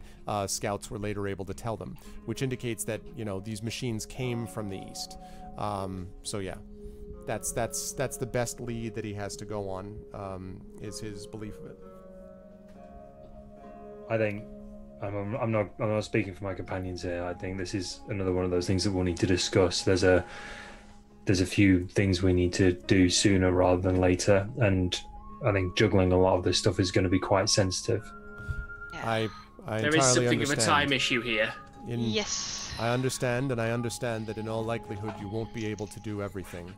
I just ask that you do as much as you possibly can to help, and whether it is helping Duvessa with her moneyed interests, or whether it is helping us with the more physical concerns, certainly both of them would help our town greatly. And Duvessa nods and says, "On that we are in agreement.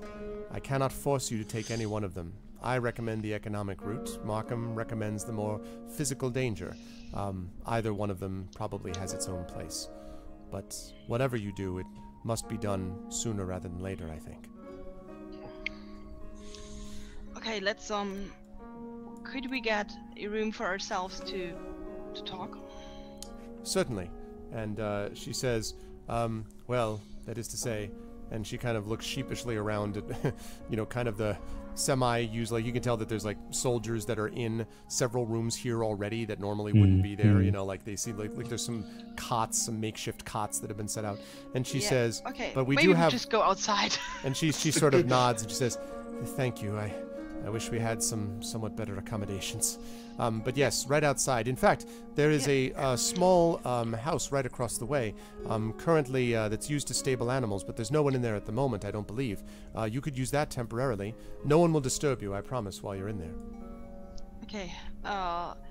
We will be back latest in a few hours' time. We just really need to see what we can do and how thin we can spread ourselves here. Okay. All right. As we're leaving, could I grab Markham Southwell for a second? Sure. You could. Well, sort of. You can. You're gonna have to say, "Could I speak to you privately?" Like he's not gonna be. He's not. Yeah. I will ask him if I could speak to him privately for a moment. Okay. So he nods, and Duvessa kind of Or shoots as a glance. privately as we can make it. Right. Duvessa shoots kind of a glance at him, but doesn't say anything, and so you guys are able to head off to one corner of the room where it seems relatively quiet.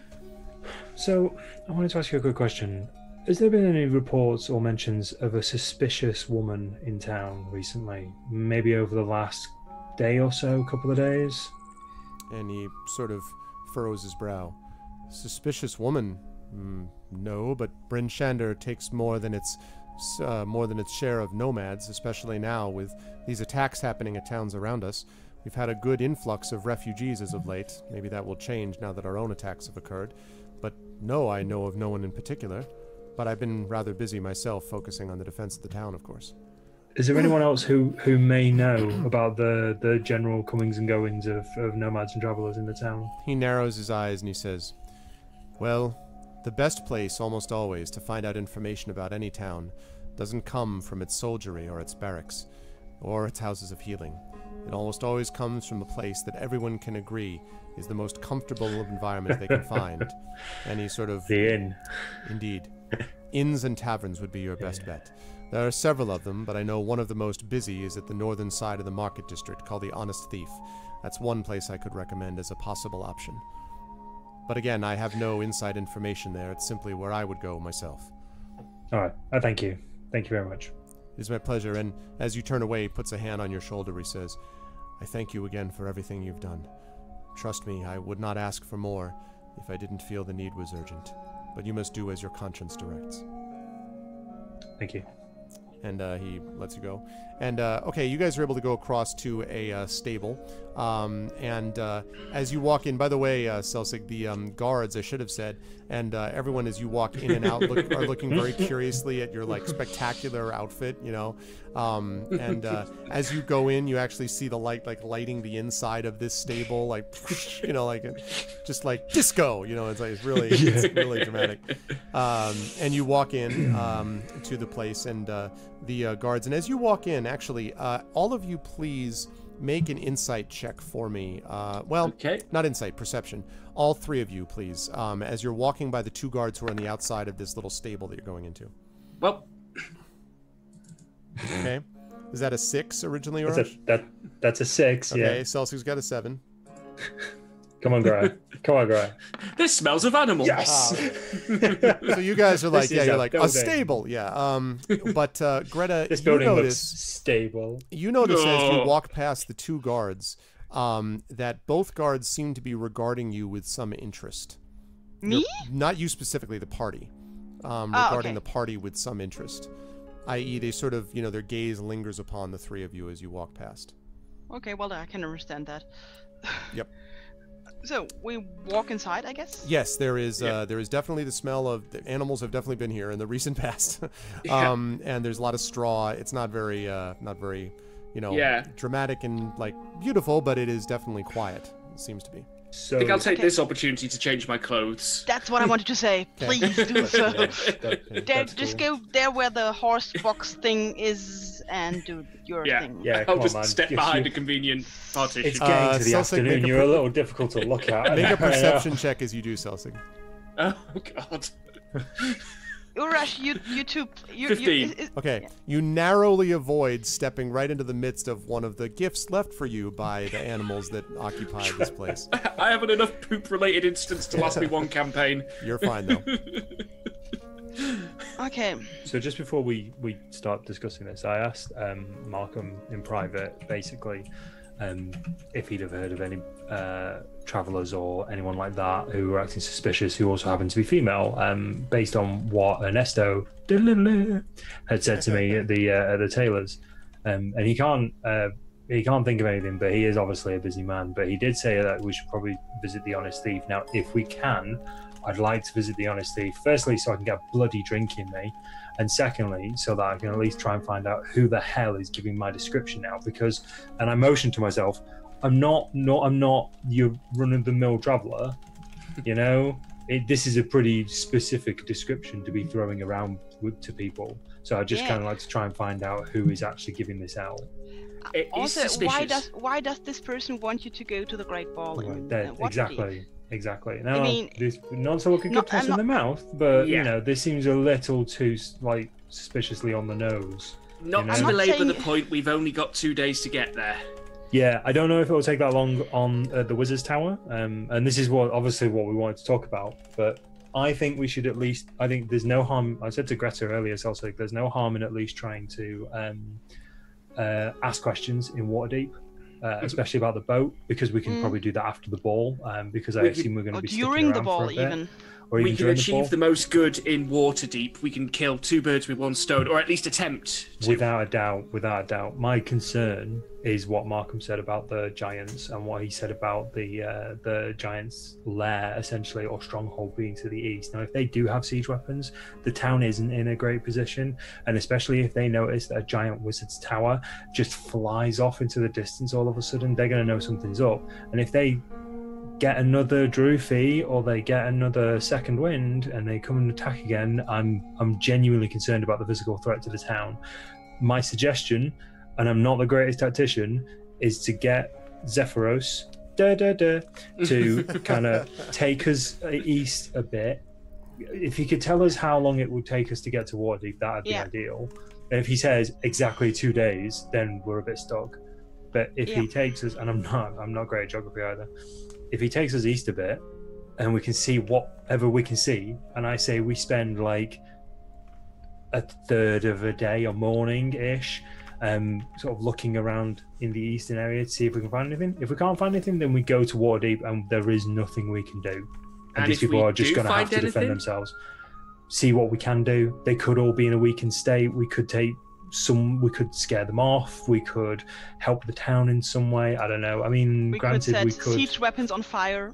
There you go. We could at least delay them so that their forces are weakened enough so that Bryn Shander could take them out, or their forces are weakened enough so that when Bryn Shander gets their reinforcements, they're not going to be as much of a threat. As my father used to say, not a lot because I never knew him, but as my father used to say, see you later.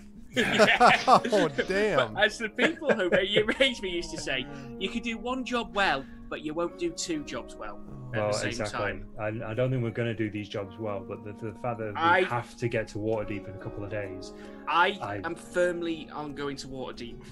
The giants. No, so am I. I'm Look what firmly happened last on time. going to You Waterdeep. fought a giant. Never mind a giant slayer. No, I get that totally. We need a bucket to carry you around in these days. I'm rubbing like one of my only just healing scars. I'm just like, I know, trust me, I know that's not that right now. That's believe not something me, I want to do. I understand your code. I do understand. Believe me. I would like to bring something else up. Yeah. We don't have an invitation for the ball, so if we arrive in Waterdeep only with a few hours left, we might be in trouble to get in there. What was the guy's name? Quickly out of character. What was the clan that Urash was mistook for? Roaring Horns. Roaring Horns. I just turned to Greta and go, "What? Do you not recognise Lord Roaring Horn before you?" You see, this is this like some kind of pain of desperation going through her face. He's got a good point. I mean, even if I hear Waterdeep isn't the most reputable place, you can see some less than reputable places in there. We could probably get somebody to make us an invitation. There are ways. Okay, I'm not saying they're honest, but there are ways around this sort of stuff. Don't I had say to... that in front of the cleric. La la la la la la la. Yes. La. I think, Greta, you Were should you go literally and doing the pray girl from very Ipanema loudly. just there? Like, doo, doo, doo, doo, doo, doo, doo. That's hilarious. Guys! Look, if we're going to be the ambassadors of Well, hang on. Gender, we Hang on just a minute. can't do this thing. These Can things. I check? You know these fine clothes that I've been given. Uh-huh. Can I'm going to check the pockets to see if there's anything in them. So you check the left pocket, there's nothing, but in the right pocket there's nothing, but in the interior pocket, you find a scroll of some kind. A squirrel! Unroll the squirrel. You find a squirrel, and you unroll it, and it attacks you. No, a scroll. Scroll. What is going on? Not a squirrel. Scroll. Okay. Yes, exactly. I'm afraid I don't speak squirrel. It is a trained squirrel, and no, you find a scroll. We wanted a and pet.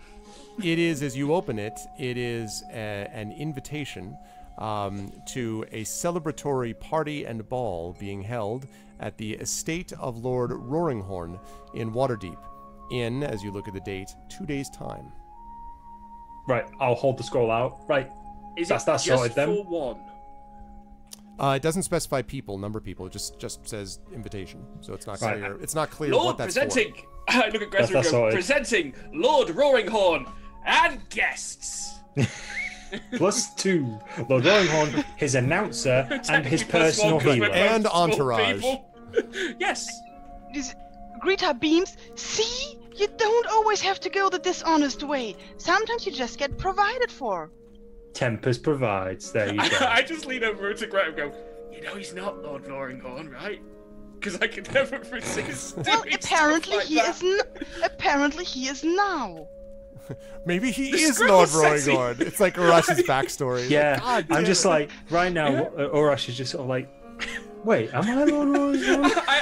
I kind of love the mental loops Greta's doing. The scroll says he is, so he I must am a be. lord. This is I never permitted. realized. No, I grew up near a castle. Yeah, but you see, don't like, remember growing up you in see, a like castle. slight desperation, like gleaming in her eye, like, please, please, please, please, please, don't make this hard on me. Oh god. Am I a lord?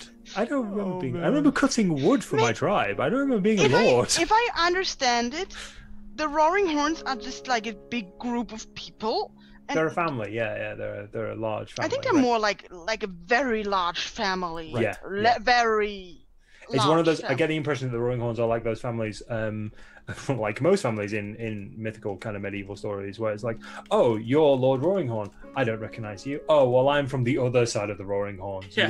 You won't recognize me. We've never Fifth met. removed on the great aunt's side. You're Yeah. from As- the smothered as- stack, not the Yeah. royal. As I see it, somebody recognized Urash population of as 10 Lord million and 5 names. Roaringhorn. Right. Yes. And Yep, it's somebody who's absolutely. willing to spend money on that and get him That's- an invitation, so no. it kind of must This be is- true, and we just move with this, okay? This, and I'm holding up the invitation. This is what I'm talking about. This is not me, and I'm reasonably certain there is. No, Are no. you sure it's not you? You have taken a lot of hits to the head. Not fully. I'm like, this is just it. I don't think there is a Lord Roaringhorn that looks like me. I think someone there is is setting one. us up. No, I think somebody is setting us up. This isn't dishonest if I'm not pretending to be someone who doesn't exist. If I'm pretending to be someone who doesn't exist. God, I'm confusing myself now. You people I need to be don't- more morally flexible. I You're don't think confusing this yourselves. person. I Of don't course. think this person exists. That's what I want to find out here before we leave. Whoever set this little situation up for us, for me, I need to find out who it is, because if they're going to be at the ball and about to stab me in the back whilst I'm pretending to be this Lord Roaringhorn or just be a Lord Roaringhorn for the evening, I at least want to know what my killer looks like. I don't think that's how killing or assassination works. I look at Celtic. I'm about to say I whistled innocently, like I wasn't paying attention. Okay. Things. So So, I'd like to go to the honest thief. you do that. Yes. Okay, cool. I will see if I find Oh. one of the boulders that were thrown on the town, and Okay. maybe get somebody who knows a bit about the stone formations here. So by looking at the boulder, if the boulders were brought here, and I would guess so, because you don't find the proper sized boulders for your average siege engine just lying around everywhere. So I guess the giants will have brought the boulders with them. Maybe by looking at the boulders, we can somehow narrow down where they came from, and that would give us a hint on where to look at them in the east, if they are really Good in idea. the east. Good idea. If you can narrow down, it's from this mountain and not this mountain, that sort of thing, then that can at least give us some direction. Now So- we are obviously short on time, so I So don't know. you go through you look for your Lord Maker, Yep. and Lord Maker, like it. I go look for at boulders, and I think Celsic also has stuff to do. What I is was- that thing you have to do, Celtic? I was actually going to take a He's break like, from gently torturing "What?" Greta and go with Urash for a change. Okay, We'll get our buddy that's comedy cool. back on track. Greta, are you looking at the stone on top of the first speaker's house? No, that seems to be too dangerous. But they threw several boulders at the city, so I will ask Elric or somebody else where they must know where the damage happened. So I will ask them Okay. where other boulders are, and if somebody here knows about the stone formations close to the city. Okay, cool. So I Would will you talk be to able them. to tell the first speaker that we will have a chat in Waterdeep about the boat? Because I assume we're gonna do Yeah. that. Thing is, do you really want to be ambassadors? Because I really Wow. think that ambassadors should be honorable. We are You honourable. don't know many ambassadors. You know one. Gleek Yeah. is a very honorable whatever He he Who is very is. more honorable than Gleek? I mean, Yep. So I but don't think we can take In- it to Waterdeep though. In that capacity, whilst we're asking questions about that boat specifically, then we can say we are ambassadors.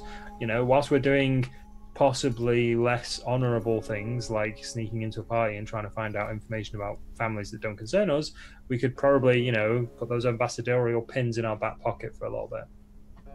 but we're still ambassadors. We just don't Greater like good. flaunt it.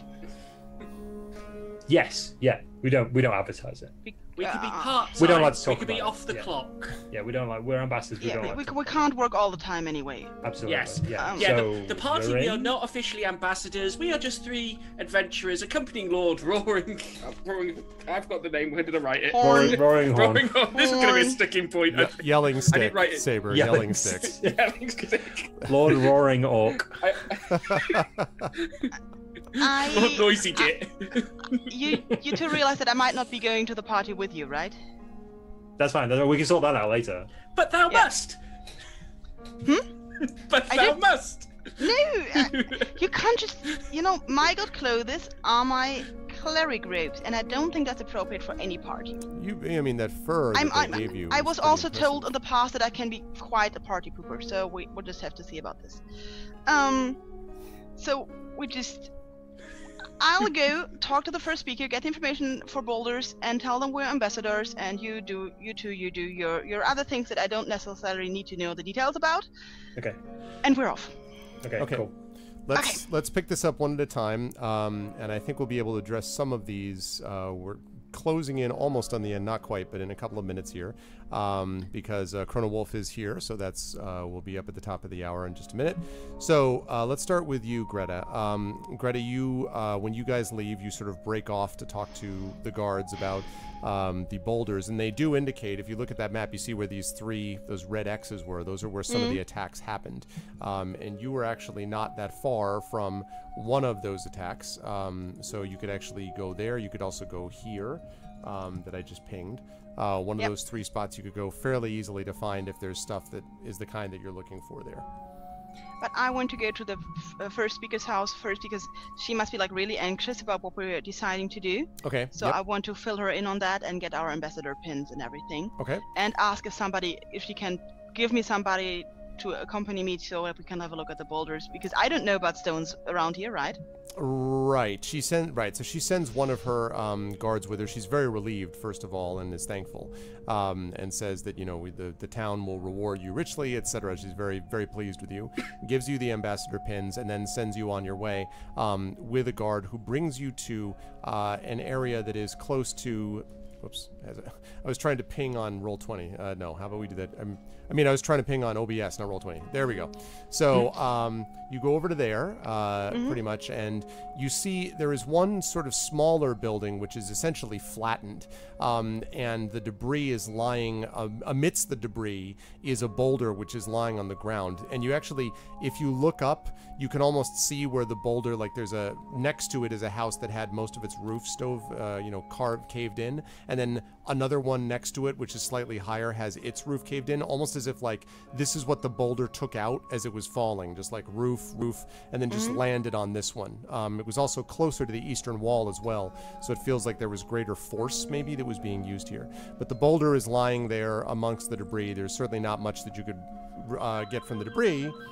Don't ever call me again, ever. Who is this person calling? I don't want to hear calls. Okay. So there's none of that, but there is access to the boulder easily. Okay, then whoever's going to meet with me, we will go and look at the boulder. Okay. So when you look at the boulder, it seems to be, first of all, rough hewn. It looks like just sort of a rock or stone that was tracked down. It does seem to be somewhat rounded, so that it wasn't just, it might have had like some parts, shaved off, basically, if there was such a way to do that to make it easier to throw. But as you're sort of looking around it, go ahead and make, let's see, what would this be? Let's say investigation, because I don't think you have a stone cunning skill check there, right? You don't have a number under stone cunning, or do you? I have stone cunning, and then if I do make a history check, I add double my proficiency bonus. Do that. Nice. So, I'm not sure how to do this actually, so I will just roll roll history, and then we add the proficiency bonus again. Correct. Yep. There you go. Exactly. Okay, I'm rolling history as it is. And then we just add the proficiency bonus again. Okay, so let's see. So it means we got an 8, I believe, total, if I'm not mistaken. So when you look at it, it's hard to say exactly what material this is made of. What in the name of God? Stop calling me! I have no idea who's calling me or why. Hold on a second. I'm sorry. This could be a sponge. Just like, this looks like rock. Hello?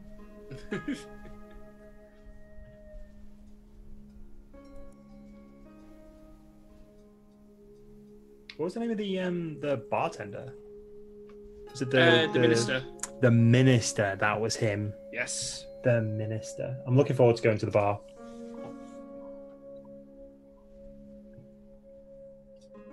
I'm looking forward to me trying to call Sephiroth and not getting his name right. It's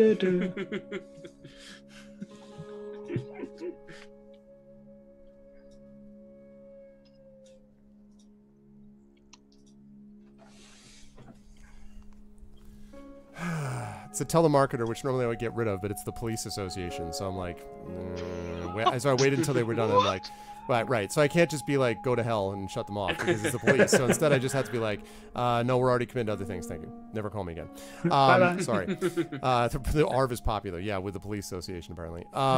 Anyway, what is the police? Oh, I'm not. Yeah, I know. Who knows? Anyway. They're doing funny stuff. Anyway, so where was I? Yeah. So you were looking at the stone. So there's nothing very clear that you can tell about this other than that the rock has been shaped.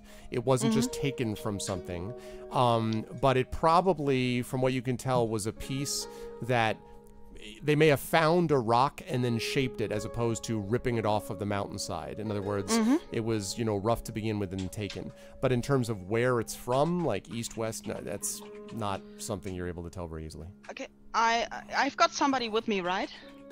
Yes, you have a soldier with you, yeah. So, I just look at him and say, like, do you know this kind of stone?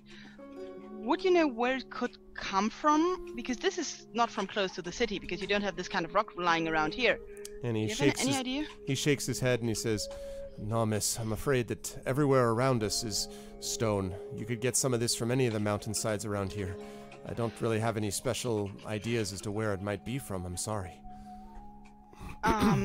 Would there be some kind of, like, maybe a miners association here in town who might and he be sort able of to help me? He thinks about it and he kind of He's like, well, I don't know about that. Perhaps, well, the miners we don't have any of those. Blacksmiths, of course. You could maybe talk to a few of the blacksmiths in town. They might be able to know where they've gotten some of their material from. Sometimes they deal with the miners. But I know that a lot of the people who do come here end up spending time at a lot of inns. I can make that suggestion. But we don't really have any kind of place where we analyze rocks around here, I'm afraid. Yeah, some people find them boring, I know. Okay, I think at this point I would like to hand over to the other group. Okay, let's switch over and do these last two. Let me start with, let's see. Let me start with Selsig first. So Selsig, you were going up to the tavern? Yeah, I'm accompanying Urash. All right, so you're going. Oh, right, you and Urash together. That's right. Yes. So you guys are going up to the Honest Thief. Okay, so when you enter the Honest Thief, of course, Urash has not been there before, I don't believe, but certainly Selsig has. And the bar is as busy as always. There are lots of people in here. I'm not going to do the sound effect for it right this second, but the bar is, people sort of bustling about and doing things. So they are in the midst of sort of talking to each other. And as you enter, no one seems to pay a special attention to you. And you can go to the counter, do whatever you like. Definitely not a place to wear the outrageous money outfit. Right, which you've taken off, I believe you said. Yes, now, right? I have, yeah. Okay. Where is it, by the way? Is it in a bag? Do you have it? It's stored as carefully as I can in my pack. Okay. So, carefully padded with other bits and pieces. Okay, sounds good. I walk up to the bar. This is exactly the sort of place I need to be right now after everything that's happened. I had a near-death experience recently. Okay, so they offer many options. There is a goblin piss is one of the options. They've also got the guy stumbles over his words when he says the next part. It sounds like he was going to say orc blood, but then he's like, blood. He says, this is blood. I mean monster blood. I mean it's beer. It's beer. You'll like it. It's beer. Beer, it's good beer. And then they have a couple of wines as well, but it's mostly those 2 beers and then some wine. I'll grin a bit. I'm just like, I'll have an Aura monster blood, please. Okay. And so he pours it out to you and he says, one for your friend as well? How's the Tears of an Angel today? And as he says that, everybody stops and kind of looks. Tears of an Angel. And then they go back to what they're doing, and he's like, it's always delicious. Calvin Klein.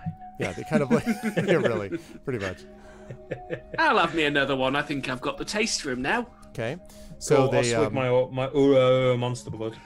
Yes, so they pour it out. The Tears of an Angel, I think, is about twice as much as the orc blood thing. The orc blood thing is probably, let's say that's a couple of silver, maybe. Okay. And the Tears of an Angel is a single gold piece. It's Tears of an Angel.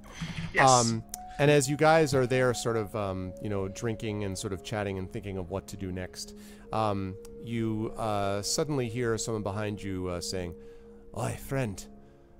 I was hoping we could speak to you about something." My hand starts to drift towards one of my throwing daggers. My hand is already on my hand axe at my waist. He says, there's no need for that, my friends. We mean no harm to you. Okay. Right, I turn round, hand still around. near, and Tears of an Angel in one hand. Okay, right. And the knife on the other, Yeah, just exactly. Yeah. Looking very dramatic, yeah. That's kind of what I'm doing as well, actually. Yeah, sort of like. So you guys turn around to see the 2 guards that had been standing outside the stable when you guys had first entered. You may remember there was that stable right across, and they're standing there. They have thick cloaks over their armor, and you notice that they seem to be both human, but one of them, as he reaches up a hand, you notice his cloak hangs limp by his side. He has no left arm. And he holds up just his right hand to you and he says, "It's a pleasure to meet you at last, my friends, face to face."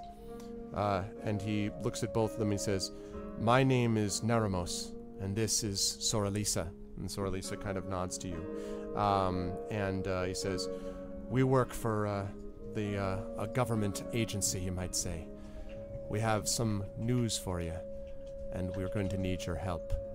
You're the only one who can do it, and it's something that Bryn Shander doesn't need to know about." And with that, as you're looking at them with the right hand held up, I think we are going to call it an end of the session there. So that is the end of our session with Greta thinking about boulders and Selsig and Urash facing these two people, mysterious people in the Honest Thief. Hello, my baby. My son is Oh. Hey, come. Hello, Tiny Arv. Hello. Here is my son Aww. and my daughter. Hi. Here he is. The Arv, Hello. the Elrond clan has arrived. Yeah, the entire clan has arrived. They must be tax collectors. So it says Sodakoto. So thank you guys all so much. Wonderful job from the D&D group today. I hope you guys enjoyed it. I don't know. We'll have to talk about, anxious to do this next session as quickly as we can. But So next week, yeah? we will see. Yeah, next week we'll see what we can arrange. But starting from Urash and working back upwards. Mike, great job today. When can the fine folks see you next? Probably on your channel, twitch.tv/Arvanelleron at the end of this month, where I'll be playing TikTok, the Warforged Fighter, and another D&D campaign as we try and halt the rise of Tiamat. Yes, that sounds like a plan. I am looking forward to it. That should be fun. And yes, the Warforged character is a lot of fun too. So that campaign has gone crazy places as well. I save a lot of my creative content for this campaign, though, I must admit. Yeah. There's a lot of really cool stuff on both of them Yeah. that's going on. But good stuff today, as always, Mike. Thank you. Moving right up to Darksaber. Darksaber, when will the fine people see you here on this here channels, etc.? Well, unfortunately, I won't be able to do my regular stream tomorrow, but you can catch me back here on GOG.com on Sunday, where I'm carrying on with the excellent I Have No Mouth and I Must Scream. And you can always catch me on twitch.tv/darksabersuk, where I'm doing playthroughs of Metroid Prime and LA Noire currently. Ooh, LA Noire, cool stuff. Great Metroid game. Prime is awesome. Can you guys make sure that we don't lose those bottles, etc.? I try my best. Yeah, that's right. Yeah. Oh, my cool son.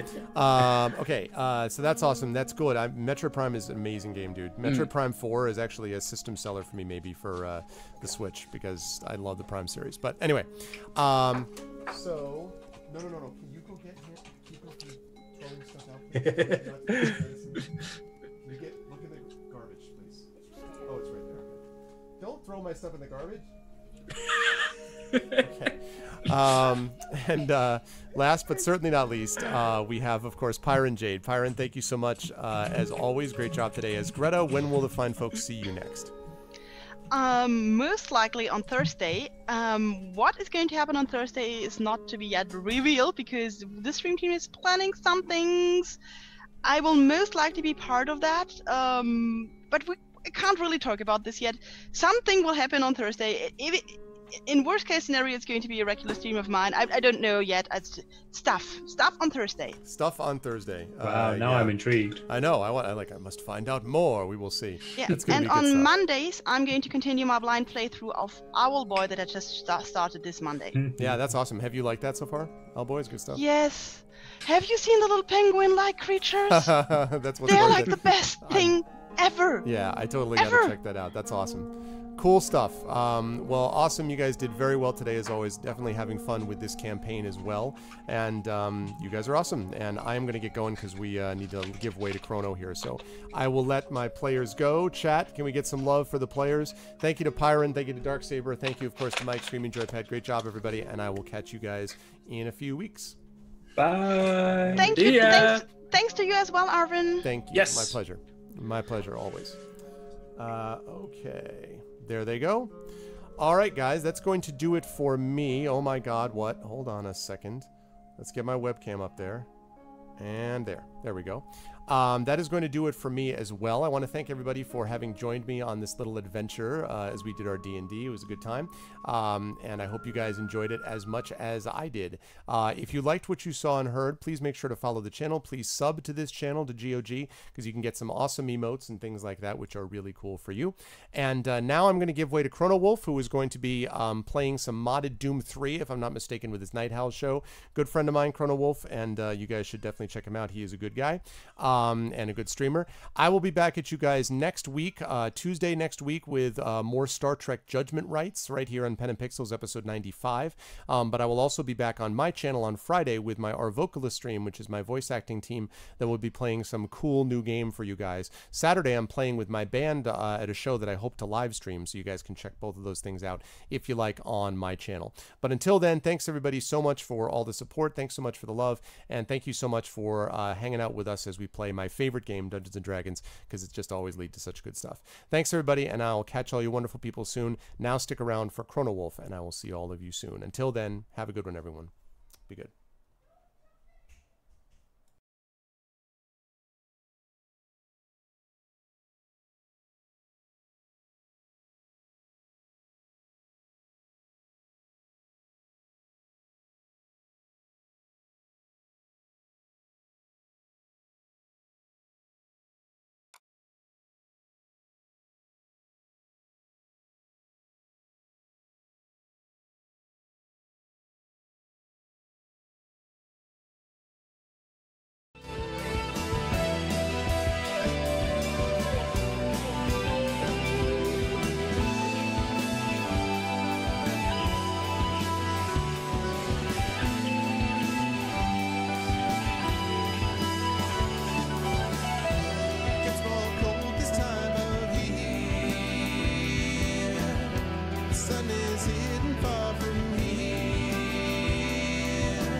Searching though I don't know.